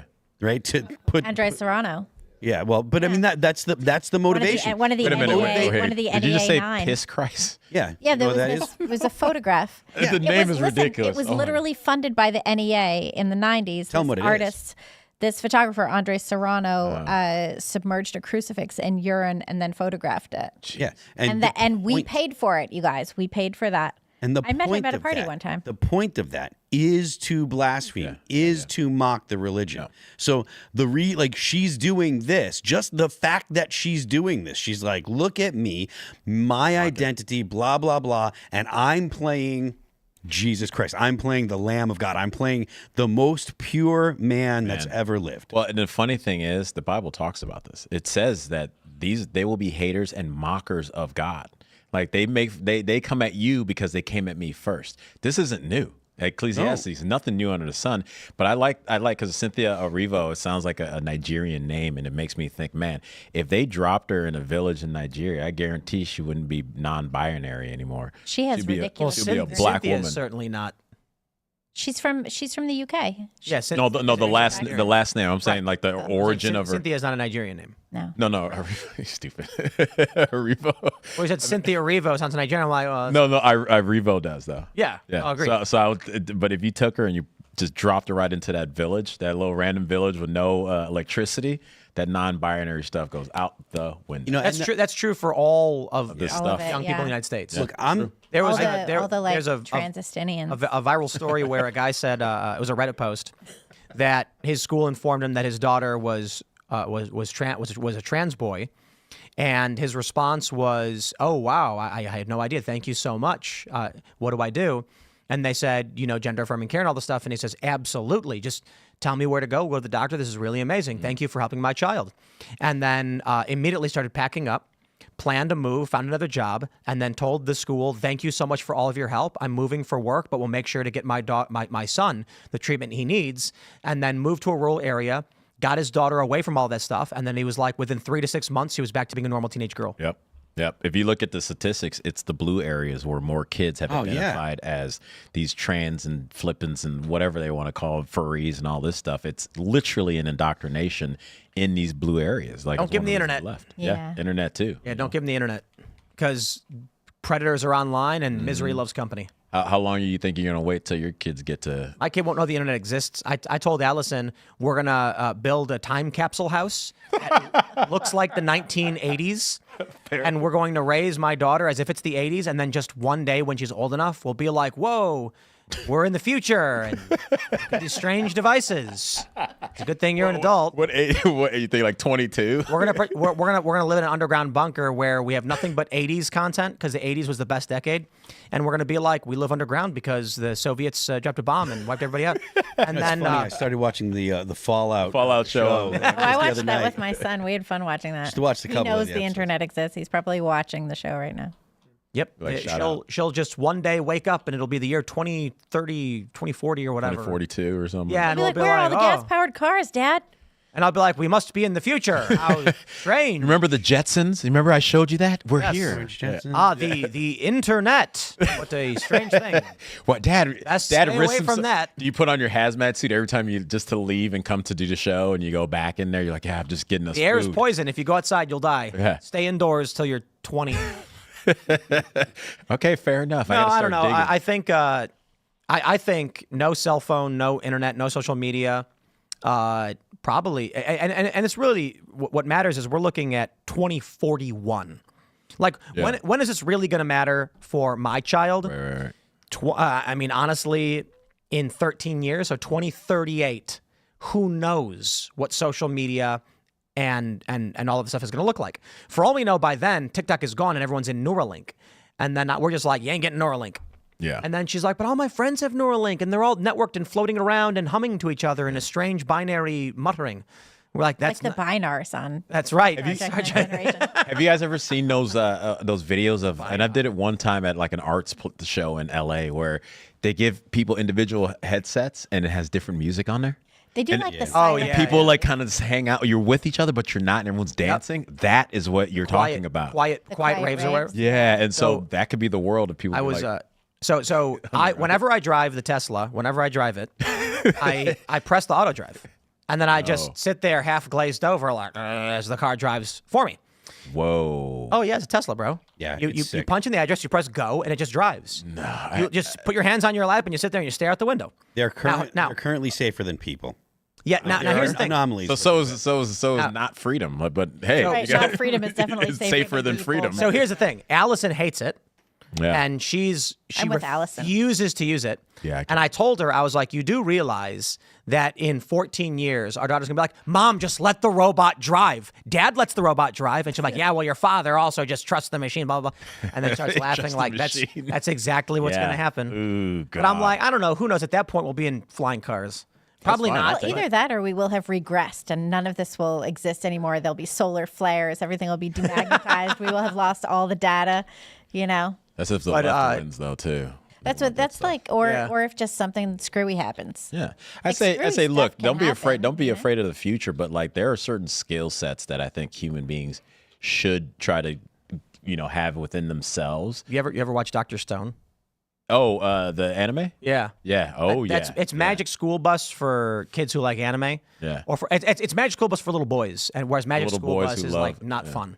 Yeah. But it's basically this simple version.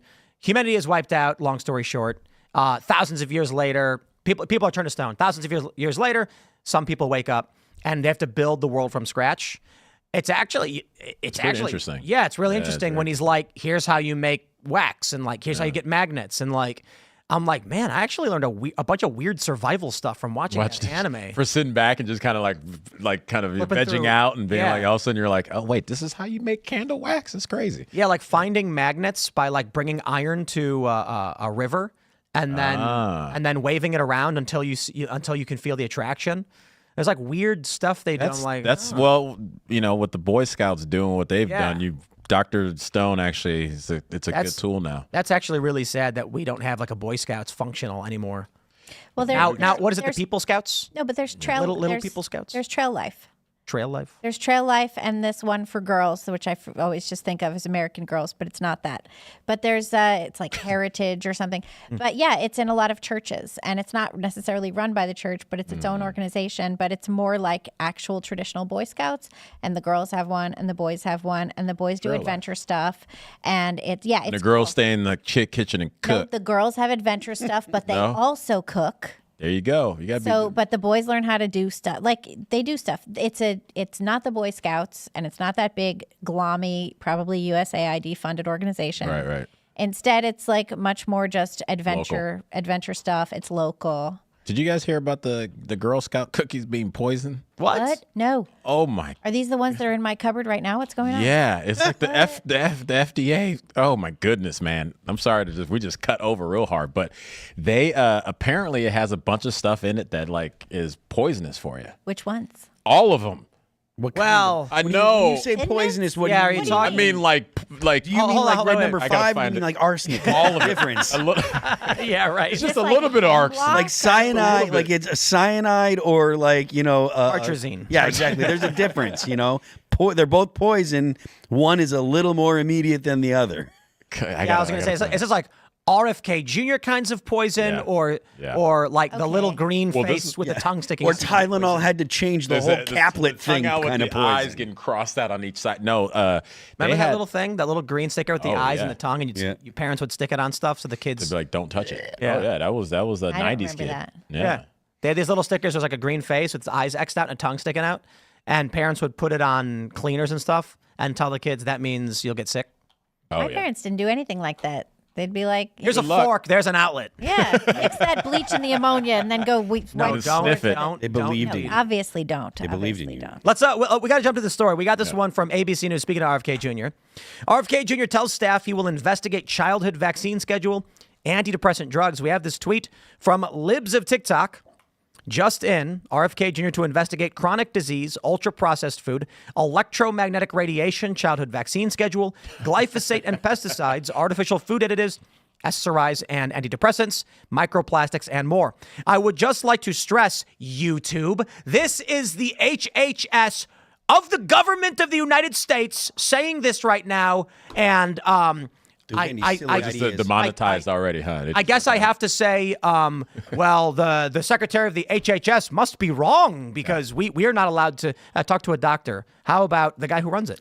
Last Thursday, President Trump signed an executive order to establish the MAHA Commission Wow. to study what has caused the precipitous decline in American health over the past 2 generations. So we will convene representatives of all viewpoints to study the causes for the drastic rise in chronic disease. Some of the possible factors we will investigate were formerly taboo or insufficiently scrutinized. The childhood vaccine schedule, electromagnetic radiation, glyphosate, other pesticides, ultra-processed foods, artificial food additives, SSRI and other psychiatric drugs, PFAs, PFOAs, microplastics. Nothing is going to be off limits. Whatever belief or suspicion I have expressed in the past, I'm willing to subject them all to the scrutiny of unbiased science. That is going to be our template, unbiased science. I'd just like to point out how weird it is that RFK Jr. is like, perhaps we should investigate these chemicals and how they affect us. And the entirety of the Democratic Party was like, Yeah. That's so wild. Well, I they think don't- the rest of that video he says in Girl Scout cookies too. That's something that will make us all proud of this agency and of our role in he does say microplastics. Yeah. And I'm wondering if there was like, They're in our underwear. yeah, like RFK Jr. went to the doctor one day, like 20 years ago, and he's like, so how's my physical, doc? And he's like, you have plastic in your balls. And he went, what? And that's like started him off on this journey of like, we must stop the health epidemic. There's that stuff's in everything. Like I've been seeing all these on my stupid Instagram. I see all these things that are like Lululemon has microplastics in it. It's like, but those are $200. Like, Yeah. what do you mean they're You poisoning got yourself high with end this- plastics. High-end plastics, or like there's some companies that make jeans and they will be like, these are made from recycled plastic bottles, so you're helping the environment. It's like, I don't want to wear it. No. I don't want to By drink poisoning it. your legs I don't and want your to wear genitalia. it. I don't want any piece of that. Yeah. No. But what's interesting is the Democrats are never going to be on board with RFK because he wants to remove SSRIs, and all of the liberal middle-aged white women are on antidepressants, Right. and they're not willing to give well, that I mean, up. let's think about A little Xanax, a little Chardonnay, that's like the whole afternoon. a lot of Sex in the City's you reruns. go. No, but to your point about that, that's also how you keep your population dumb. Right, that, And and then subservient. for the ones who aren't on SSRIs, you have the weed dispensaries Right. everywhere. They kept them open, right? They kept them open in kept it open. California. I find it funny. Stores. Liquor stores and strip clubs. So, but churches, That's nuts. Churches are just beyond the pale. Churches are You where gotta you shut actually those get down. infected. Right. But liquor stores, weed shops, and strip clubs are where. So crazy. Oh, it's very clear who they are. But like that childhood vaccine schedule, it made me laugh because just remembering the confirmation hearing, he goes, I agree with it. It's all fine. And I'm just thinking to myself, they just got to play the game. Play the game, get in there, and then let's see what it really looks like. My son had to have really major surgery at 5.5 months old. And we couldn't do the surgery if we didn't go along with the vaccine schedule. And I had wanted to like do one at a time just to make sure everything was chill. And we couldn't do it. It was like, and it was like, also I wanted to keep him away from sugar.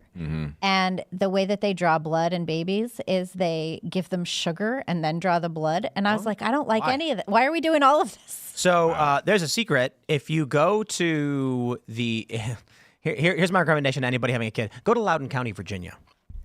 You go to the hospital in Loudoun County, Virginia, and they will tell you, they will do whatever you want. This is the wealthiest. It's really rich, yeah. It's the highest median income in the country. Really? It's where listen, the people in Loudoun County are the people who are getting those fat cat contracts from the government and doing nothing for it. These people know what for, and they know what they want. Wow. And the doctors in Loudoun County are going to tell you, here's how things look. When you go to the impoverished areas, they tell you that you need to get like the ointment for the babies and like the herpes medication and like eye drops, all that stuff. Yeah, they give you a Eye bunch drops? What's this stuff? for like herpes or something. Yeah. Basically, if you go to a poorer area, the doctor is going to be like, it is required that your baby get all of the drug-addicted prostitution, cures because we think you're a filthy, dirty person. You go to the rich area and they'll say, what do you want to do? And you'll say, if you go to one of those wealthy areas and say, we don't trust this, that, or otherwise, they'll say, no problem. Yeah. Wow. Have a nice day. Well, it was only because of the surgery. Otherwise, my doctors were like fine with what I wanted to do, but he had to have this. I mean, he had to have cranial surgery. But to Tim's point, he's right. Like the poorer neighborhoods, because a lot of times they don't even know what to look for, and we've gotten to a society of expert fallacy. Right. Yep. So you have so many of these people, just trust the science. So many of these doctors that come along and they go, okay, let's give the fact that we've advocated parenting as a society has allowed these doctors to literally want to put over 100 shots into an infant is insane. It's like I'm not saying that they don't work or some things don't help. I don't even know, but just to porcupine prick my little boy, I'm killing somebody. I like the idea of stretching out. Yeah, see what happens. It's like because change the schedule. It doesn't have to be all at once. Doesn't that because it's like when the first year or something like that, they're getting like 70 or something. It's like, more than back in the 80s. Stretch it out. They don't need all of the vaccinations. You don't need it all at once. All at once. I saw a video of this I want to say he looked like he was maybe 4 or 5. The mom sitting there holding him and rubbing his head while these different nurses are coming in with different needles in his leg, and I'm just like rough. It just can't be that bad to exist as a normal human on this planet in the richest country in the world. It can't be to sit there and what looked like to me torture on a child. Yeah. Even if it helps them to sit there and pump them full of synthetic, unnatural substances over and over and over cannot be good. And this usually comes and it was pushed on us. That's what COVID really got me. It was pushed on us by the side that always pushes nature. That always pushes saving the planet. No. They're done with that. It is now the right. The hippies have moved to the right. I know, The which is hippies crazy. They realize that the left is not their friend. The earthy crunchies are now right-wing earthy crunchies. There are more earthy crunchies that voted for Donald Trump than there are earthy crunchies that voted for Kamala Harris. Oh, yeah. Absolutely. Oh, let's go. Isn't it weird? We brought this up the other day about the World Trade Organization protests. 1999, the hippy-dippy left were being like, no globalization. No. And then we're talking just 15, 16 years later, Donald Trump is like, no globalization. And they're like, he's a Nazi. Yeah. They're like, globalization. Yes, globalization. Yeah. You're like, wait, what happened? Well, it's different. You don't understand. Now we're gonna vandalize Starbucks because we want globalization and massacres. Now all the Democrats are like opening Starbuckses because they're trying to expand global corporate influence. Yeah. Right. I think, Libby, you probably know this, you've experienced this. During the Bush years, all the liberals were screaming, Bush is Hitler, no war. Right. Obama gets elected, And they were like, we're done. And then Obama was like, I'm going to blow up kids. And they were like, but we're cool with that because Obama's doing it. Well, that was the amazing thing. That was the amazing thing because, yeah, I was out there. I was like marching against the Iraq War in New York City with the Transit Union in 2003 and all this stuff. We hated George Bush. We went to Argentina for this theater conference and everyone was like, you're terrible. You voted for George Bush. And we were like, we didn't do it. It was all those other crazy people. We live in a democracy. That's what happens. And then, then everyone was just like giving Obama this pass. And I was like, you guys, he wants to have more war in Afghanistan. Why are you chill with that? And they were like, no, he doesn't. He's just saying that. Guys, he doesn't like gay marriage. Don't you like gay marriage? You are New York theater kids. You love gay marriage. And they're like, he's just saying that. And then, of course, more war in Afghanistan. And then as soon as he gets elected, he goes, I'm going to blow up kids. Yep.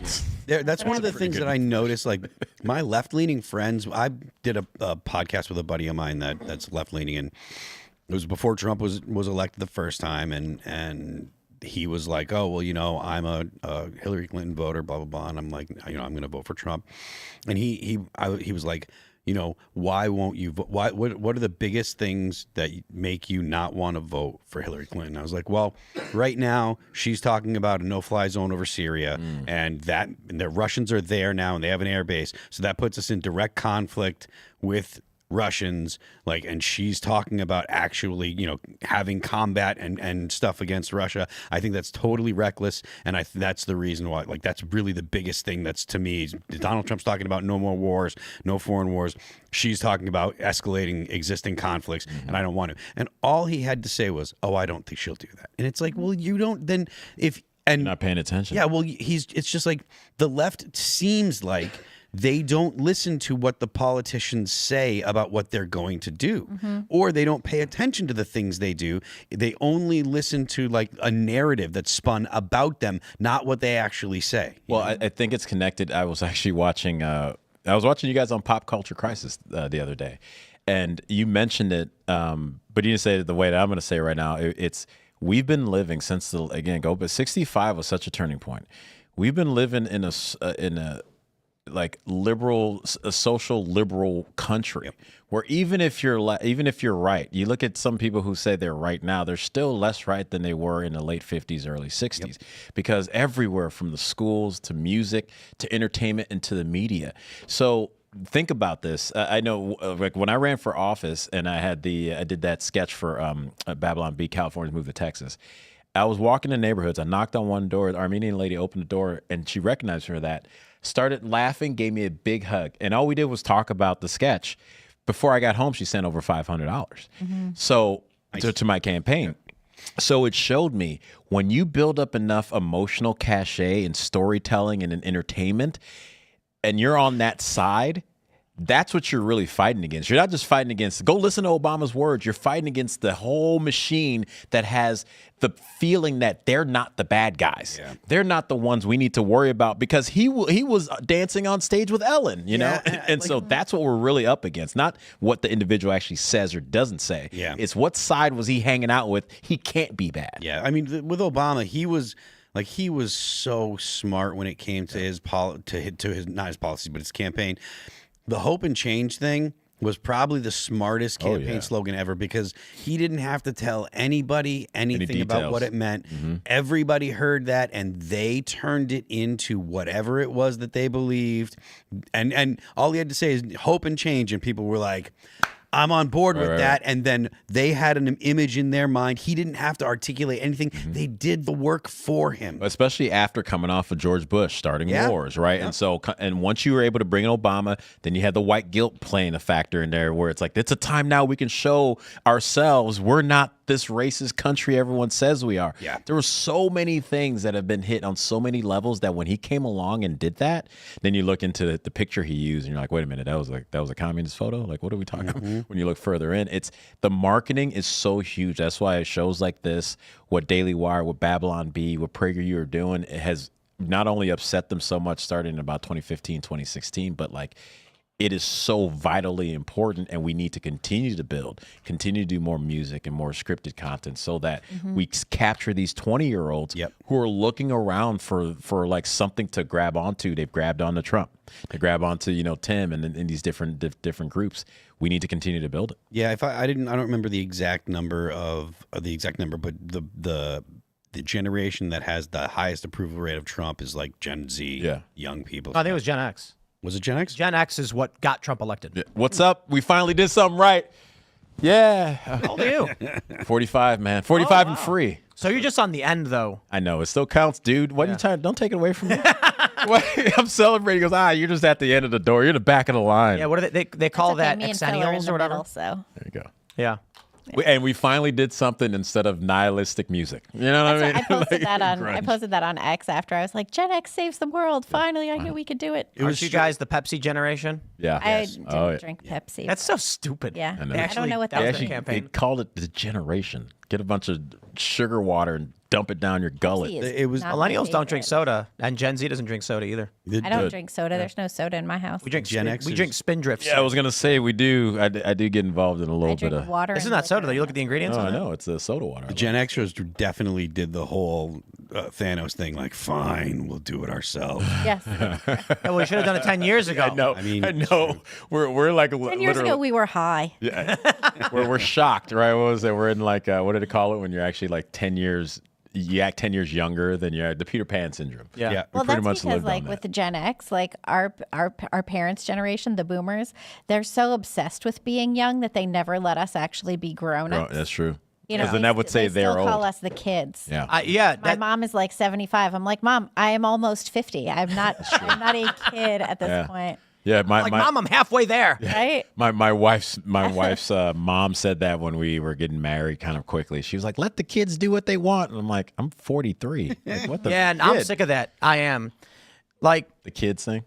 just this perpetual you are a child from the older generations, and it persists to this day, and it is destructive to society. Yeah. Dude, at a certain point, a 70-year-old needs to say, "Hey, you're an old man, Phil. Welcome to the club." Yep. Yeah, what I keep saying to my kid is you're halfway to being a man. You're nearly a man. You have to take care of these things yourself. Yeah. You be an adult. I think part of it, you look at our government, is because the people running our government didn't ever want to give up power. And so if they never want to move on, that's why I love J.D. Vance as Trump's pick, and we saw her pick Waltz. She picked old. He picked the next generation.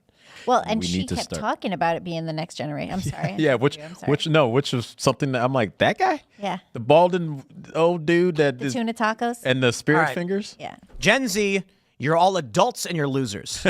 Because you know why I'm saying that? Because I'm sick of it being the other way around. Where when I was growing up, I was like, yo, legit, I'm 38. I'm gonna be 39 in 3 weeks. There you go. Happy And early I go to the birthday. poker tables, and a lot of retirees like to sit and play poker. And these guys are 70, and they're like, "Hey, let the kid do his thing." I'm like, I am 40 years old. Yeah.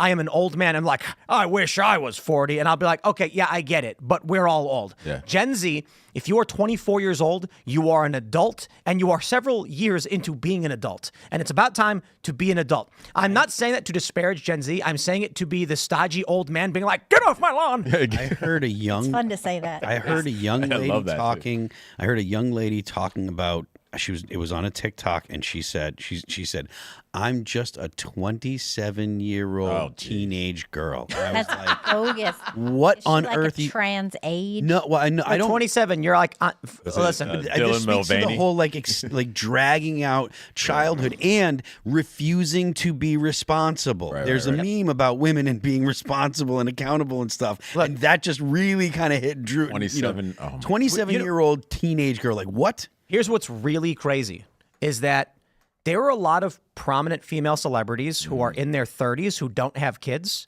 and are never going to have them. Yeah. And it's wild to me because it's like you can pretend to be a child all you want. You can claim you're still young. You know, hey, look, we live longer than ever these days. 80, whatever, Trump's 80s president, 30 is not old. And it's like, ma'am, 35 is called geriatric pregnancy. Yeah. Yeah. Okay? Yep. You are like, humans are adults at 18 years old. Yeah. You got a long time after that to do a lot of stuff, but you are an adult that needs to do adult things. Yeah. And millennials are in their 30s going, oh, I hate adulting. And it's like, bro, you're old. You're 30. You're old. Like, Yeah, you do can't your say that thing. anymore. No. Yeah. It's not called adulting. It's just like Life. Living. surviving, Of life. Living. getting by. Like, And, you know, just one go of- ahead and get by. Like, the But rest of look, us. I genuinely think one of the issues is that boomers perpetually call anyone younger than them children. And I'm like, you guys got to stop doing that, man. It's if you're a boomer out there, it's time to look a 26-year-old Gen Z kid in the face and say, you're old, you're a man, shut up and get to work. Right. No, you're right. And I part of the blame I put the left just wants to keep us in this like childish mindset. But if you look at someone, when I heard how old Taylor Swift was, I was like, and 35? And she's out there like jumping around like and moving like she is like a 22-year-old like girl still. Even some of her songs play like, "Hey, I'm still just a girl." Like She's she never hasn't- going to have kids, is she? I don't know. Well, she's 35. And you know what the liberals say? They're like, I see people will tweet stuff being like, wow, she's 35, she can have kids. They're like, that's so gross that you care. Leave her alone, blah, blah, blah. And I'm like, this is what humans do. That's literally what the Also, I build really is don't for. care what you people think. What is it? I've seen what you. Hold on. What's the quote?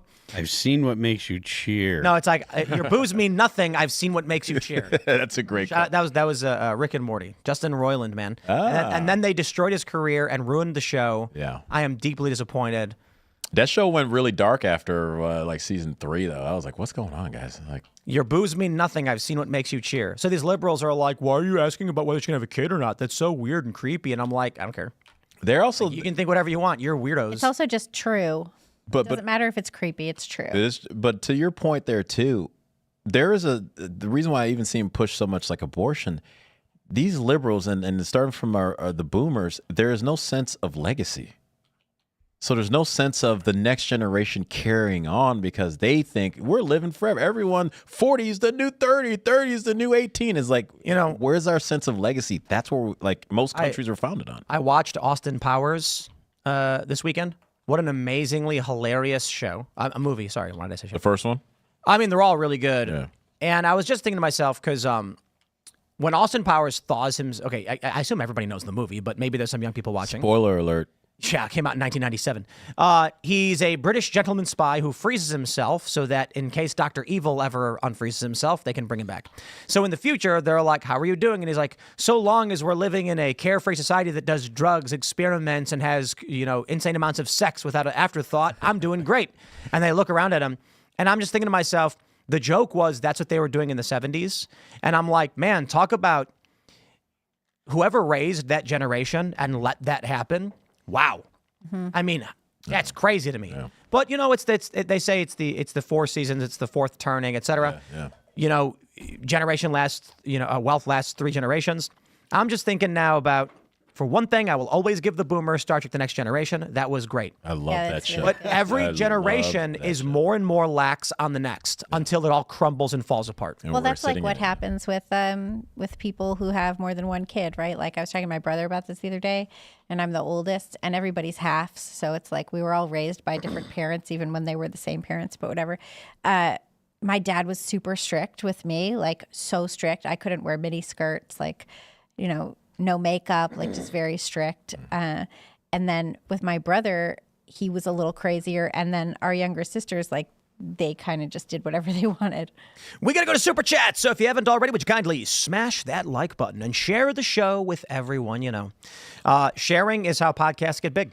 So if you ever wonder, like, how is that show the biggest show ever? It's because people watch it and listen, and they tell their friends, like, yo, you ever listen to this show? So if you guys really like Timcast IRL, that would be greatly appreciated, because if every single person who watched it every night would share the URL and tell their family and friends, we would be the biggest podcast in the world overnight. Seriously. Wow. Also, we're going to have the uncensored call-in show coming up at 10 p.m. That's going to be for Rumble Premium users only over at rumble.com/TimcastIRL. You can go to timcastpremium.com, which will redirect you instantly to sign up to Rumble Premium. Promo code TIM10, $10 off an annual membership. We're as we are sitting here, I'm getting text messages about some documentaries, feature-length documentaries, which will be for Rumble Premium users only. We have 2 up right now, Infringed and Game of Money, at rumble.com/TimPool. If you're a premium user, you can watch those full-length documentaries. Bang, right there just for you. But let's grab your Super Chats for now. All right. Kyle says, y'all may be waiting till after some franchises open, but can Cask Brew add a Find Cask Brew coffee map to their site that shows wholesalers and other small businesses who are selling Cask Brew coffee? That is a good idea. I think the number is rather small. I will say Cask Brew is massively successful thanks to all of you. You've put Ian through college. So I'll just give you a quick update. We order custom printed bags. The way it works is the bags get made and there's a huge stack in a warehouse. Then we roast small batches of the blend. So I don't know the exact number of batches, but we try to make sure that they're, we want it to be fresh to order. So we have 5,350 bags ordered, thinking that should last us the year, right? Ian sells it all out in a month of Ian's Graphene Dream, his low acidity coffee blend. Wow. All gone, and we were like, that was supposed to last a year. So everyone's hitting us up being like, we want more of this. And I'm like, it takes 6 weeks to make bags. Whoa, really? He sold so much of it we did not expect. We printed another couple thousand, sold them all out. We printed another couple thousand.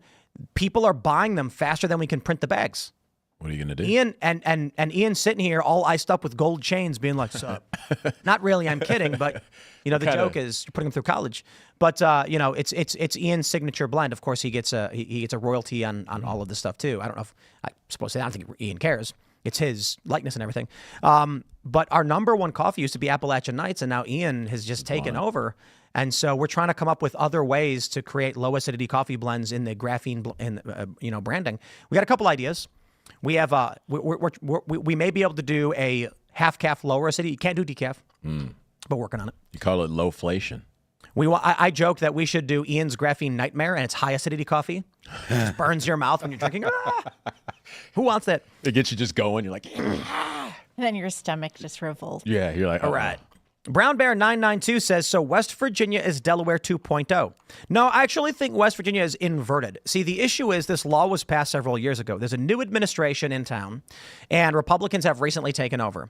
Riley Moore is absolutely fantastic. He reps us to the federal government, though, so he's not at the state level anymore. And the people I know in government have been incredibly helpful in trying to assist with these issues. There's a lot going on.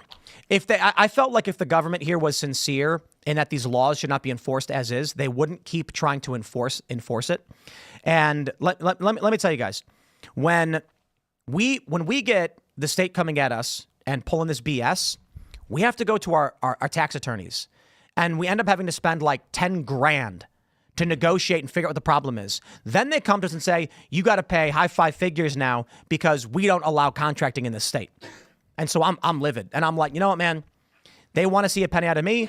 I'd rather give all of that money to my lawyer and just say, have fun, we're leaving. Anyway, I do think West Virginia can improve. I'm hoping that's the case, but I ain't playing games. For some time now, we've been looking at the best course of action in this capacity. We want to be close to D.C. for obvious reasons. Maryland is fairly bad for a state. Yeah, really bad, especially on it's a terrifying state to be a gun owner. Maryland. Yeah, Maryland is a terrifying state to be a gun owner. They ban random things for no reason, and you don't know what or why. If you want to know if your gun is illegal, you have to look up a list and go through all of the individual specific guns they ban. Oh, that's crazy. And then you're like, why is that one gun banned but this one not? There's no reason. Really? So, yeah. So like, so they'll say something like, no, we're not that crazy. It is totally legal for you to have your weapon in your vehicle so long as the ammo is separated in a different compartment. So if you're transporting a long gun or a handgun, just separate, and then you drive through the state, get pulled over, and they go, oh, but that gun? Oh, no, that gun's a felony. It's one of those things, huh? They do that with the housing market over in California when they want to start to regulate new houses. They'll not give people like certain permits or certain waivers going in if they want to do Airbnb. And they're like, oh, you got the standards. And he's like, oh, what do I need to do? They go, we got to come out and see. Yeah. And you're like, uh-oh. Well, there's Pennsylvania is a potential. Really? Yeah, Pennsylvania is only 40 minutes away from us. Okay. So we call it the tri-state because there's a point where you literally can, in 1 minute, hit all three states. Yeah. But if you go 40 minutes north, you're in Pennsylvania. Well, I mean, I know the Trump administration is talking about, getting Congress to pass the constitutional carry laws that these places can't. Reciprocity. Yeah. So well, we'll see what happens. Then Maryland would open up. Yeah, but then these states are evil. they will still arrest you and say, yeah, then go to court and see if the Supreme Court sides with you. So after 2 years of being in federal or in state prison. And also, if you need to understand that, like, if you're not in a stand your ground state, defending yourself with a gun, they will still charge you as if you committed murder. So it's not just legal to have the gun. It has to be legal to defend your life, and stand your ground laws are important for California. So the rule is if my wife and I are in the house, the guy's like standing there, he broke in with a knife. If I shoot him, I'm in trouble. Yeah, because he has to be coming at me. Yeah. But if she shot him, it's fine because the threat that to her life are of her side. So I could be standing next to her and give her the gun. She'd be like, pop, and everything's all right. Here's what I'll say. Here's the last thing I'll say about West Virginia. Yeah, it's crazy. Is that the question is, where would you go, and is it worth it? Some people have told me just work with the state to change the law. I will tell you what I expect the state to do. They're going to have a meeting. They're going to say, this Tim Pool guy's got a big show and he's been spitting and yelling. He's upset about this law. And they're going to say, that law generates $750 million a year. And they go, really? Yeah, by banning independent contract work and forcing people to be our slaves in the state, we make a lot of money. And they can't fight back. This Tim Pool guy's just throwing on our side, let him leave. Likely why when we get back on the phone with the state auditor, they're like, you owe us high five figures. And we were like, this guy literally qualifies as a contractor under your law. I'm like, we don't care. So I'll break it down for you. We've got talent that has no schedule, has no production instruction, can literally go wherever they want, whenever they want, and do whatever they want. The contract is you're on retainer to produce promotional content to promote the brand. At your leisure. At your leisure. And they said, that's an employee. And I said, no, it isn't. It doesn't do anything. We're contracting, it's a sponsorship. They said, we don't care. You owe us back taxes on every single penny you paid them. And I'm like, they're trying to get us to leave the state. Well, why not get some of these business owners around here to kind of... Well, everybody's pissed. Yeah. Because a bunch of people have hit me up saying they've been fighting it for a long time, but they have no voice. Yeah. So I'm sure West Virginia's attitude is the sooner Tim Pool leaves, the better, because the average person of West Virginia has no means of fighting back against the state. Right. That's not reasonable because, this is a really beautiful state and it's a downtrodden state. It's a poor state and people need more opportunity here, not less. Do you know how many hotspot mini casinos are on the street next to where we are? There's a lot, right? There's like 15 within 2 or 3 miles. Whoa. Yeah, the state cares more about creating these addictions. It is nuts. I don't know how they operate. Wow. You drive down the street, all the strip clubs have turned into mini casinos where they run a bunch of slot machines. You got to put it together, you know what I mean?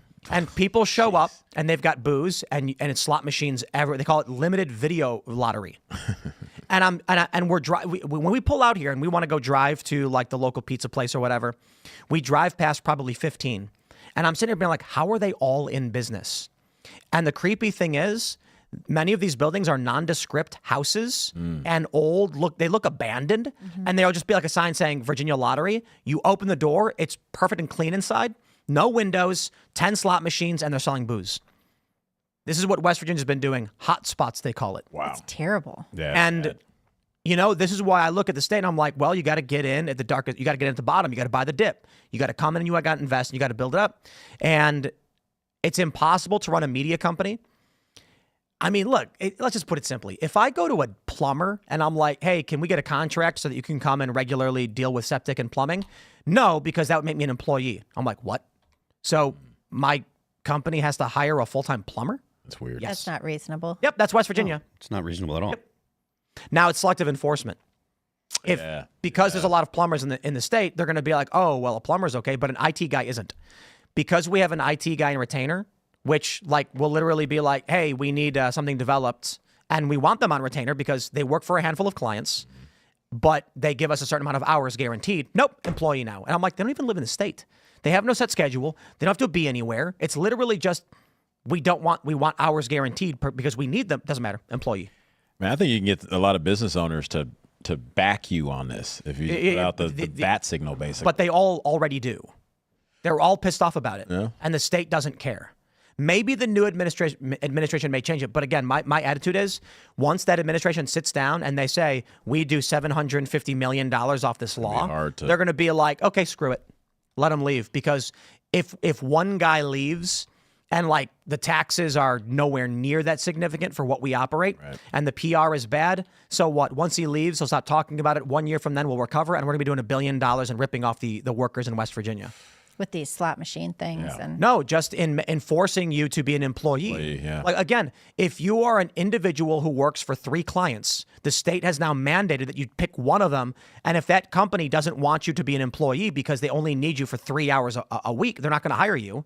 The state's basically like, we don't care. We get money from you. right, we don't care if you Sickening. can employ yourself or not. Force the people to walk. This is the you will live in the pod and eat the bugs. This law, and they're passing it everywhere. I kid you not. No, it's a very bad law. Your kids are going to be like, Dad, I need money. Well, go work, go mow lawns. What do you mean mow lawns? Go mow your neighbor's lawn. Go. I used to go as a kid, knock on the doors. Can we rake your leaves for $5? Right. And they'd be like, sure. Sometimes you get lucky. An old man would be like, you did a good job. Here's 20. And we'd be like, ah. Right. And it would snow. Can we shovel your walkway for money? And then sometimes you get a bad person. They're like, you didn't shovel it good enough. I ain't giving you nothing. You're like, oh, come on, man. That was learning how to do business. That's illegal in West Virginia. It weakens the individual when you talk about learning to do business. The thing you brought up earlier, being able to go, why would I go to school when I can just go make money? Like, just what you described made sense to me. I never really had to do that. By the time our kids are 20, it's going to be worse than this. This law's passed. Yeah. 20 years from now, it's going to be like, hey, Dad, can I borrow $50 to get a license to get a job? And you're going to be like, oh, you're filing your worker requirements permit? Yeah, here's $50. Okay. And then I've got the workers test on Saturday. Can you drive me there? And then, I swear to God, I'm saying. Well, that's already true for government jobs. You have to I'm saying that there's a 20 years from now, the kid's going to have to get the employment permit. Mm-hmm. Then they're going to have to take their employment permits test, their employment license test. It's like, well, you're 20, you can get your employment permit. The employment permit allows you to work only at Walmart and Amazon. Or these 4 places or whatever, for a minimum wage. And then once you get your employment license, you're allowed to get a salary at somewhere else. Wow. That's where we're going. These laws have to be repealed. They have to be fought against because, again, like we were talking about earlier, like you're ostensibly in a free country. You should be able to just say, hey, can I do this work for you? Can I do this thing for you? And this is when they say, oh, well, capitalism. No, this is crony capitalism. Yeah, this isn't even crony capitalism. But it's also because of the unions, right? Because the unions all want their dues, and the unions can't get dues from people who are working for themselves. True. That's right. So and that was Biden's big push, and that was California's big push. Like, all right, we got to grab one more before we go to that uncensored show. Mr. Somber says, Tim, check around Pittsburgh, PA, near the airport. We like Pittsburgh. Pittsburgh's very fun. That airport. Have you been to the airport? But the issue is we want to be close enough to D.C. So if we were, just an hour and a half north of D.C. in PA, it's possible. But that is a challenge. We want to be close enough to D.C. We were actually looking at studio stuff in Virginia, but Virginia is really bad because it's a deep state stronghold. Meaning, the laws may be better, but the government agents will come and just put the boot on our necks because they're evil deep state shills. Maryland isn't. Wait 6 months. We didn't have issues with Maryland when we were there. They did not care. This never came up. West Virginia, here's the problem I see with West Virginia. Because they are a poorer state, they got a magnifying glass on everyone to try and extract as much as they can from you. Yeah. Whereas Maryland is like, we don't give a crap about some studio in Western Maryland. We got Baltimore to worry about in the D.C. Metro. All right, my friends, smash the like button. Share the show with everyone you know. You can follow me on X and Instagram at Timcast. For those that are watching on Rumble, it will be a seamless transition with about a 30-second intermission. For those watching on anywhere else, you can go to rumble.com/Timcast IRL and become a premium member to watch the uncensored call-in show where our Discord members are going to call in and talk to us and ask us questions.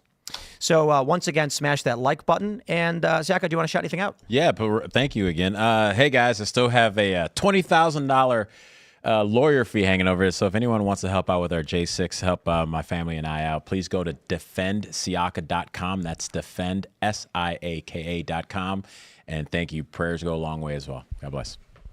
Tim, I just wanted to, for my shout out here, I just want to give you something. This is from your good friend and mine, Jack Posobiec. Oh, boy.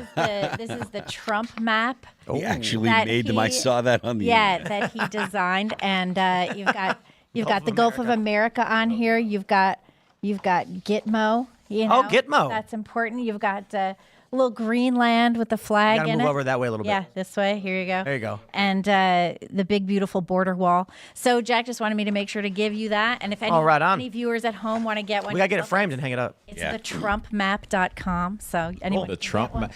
Well, That just dude put, has put, made put it down. Yes, put it right there. That dude's made so many people money.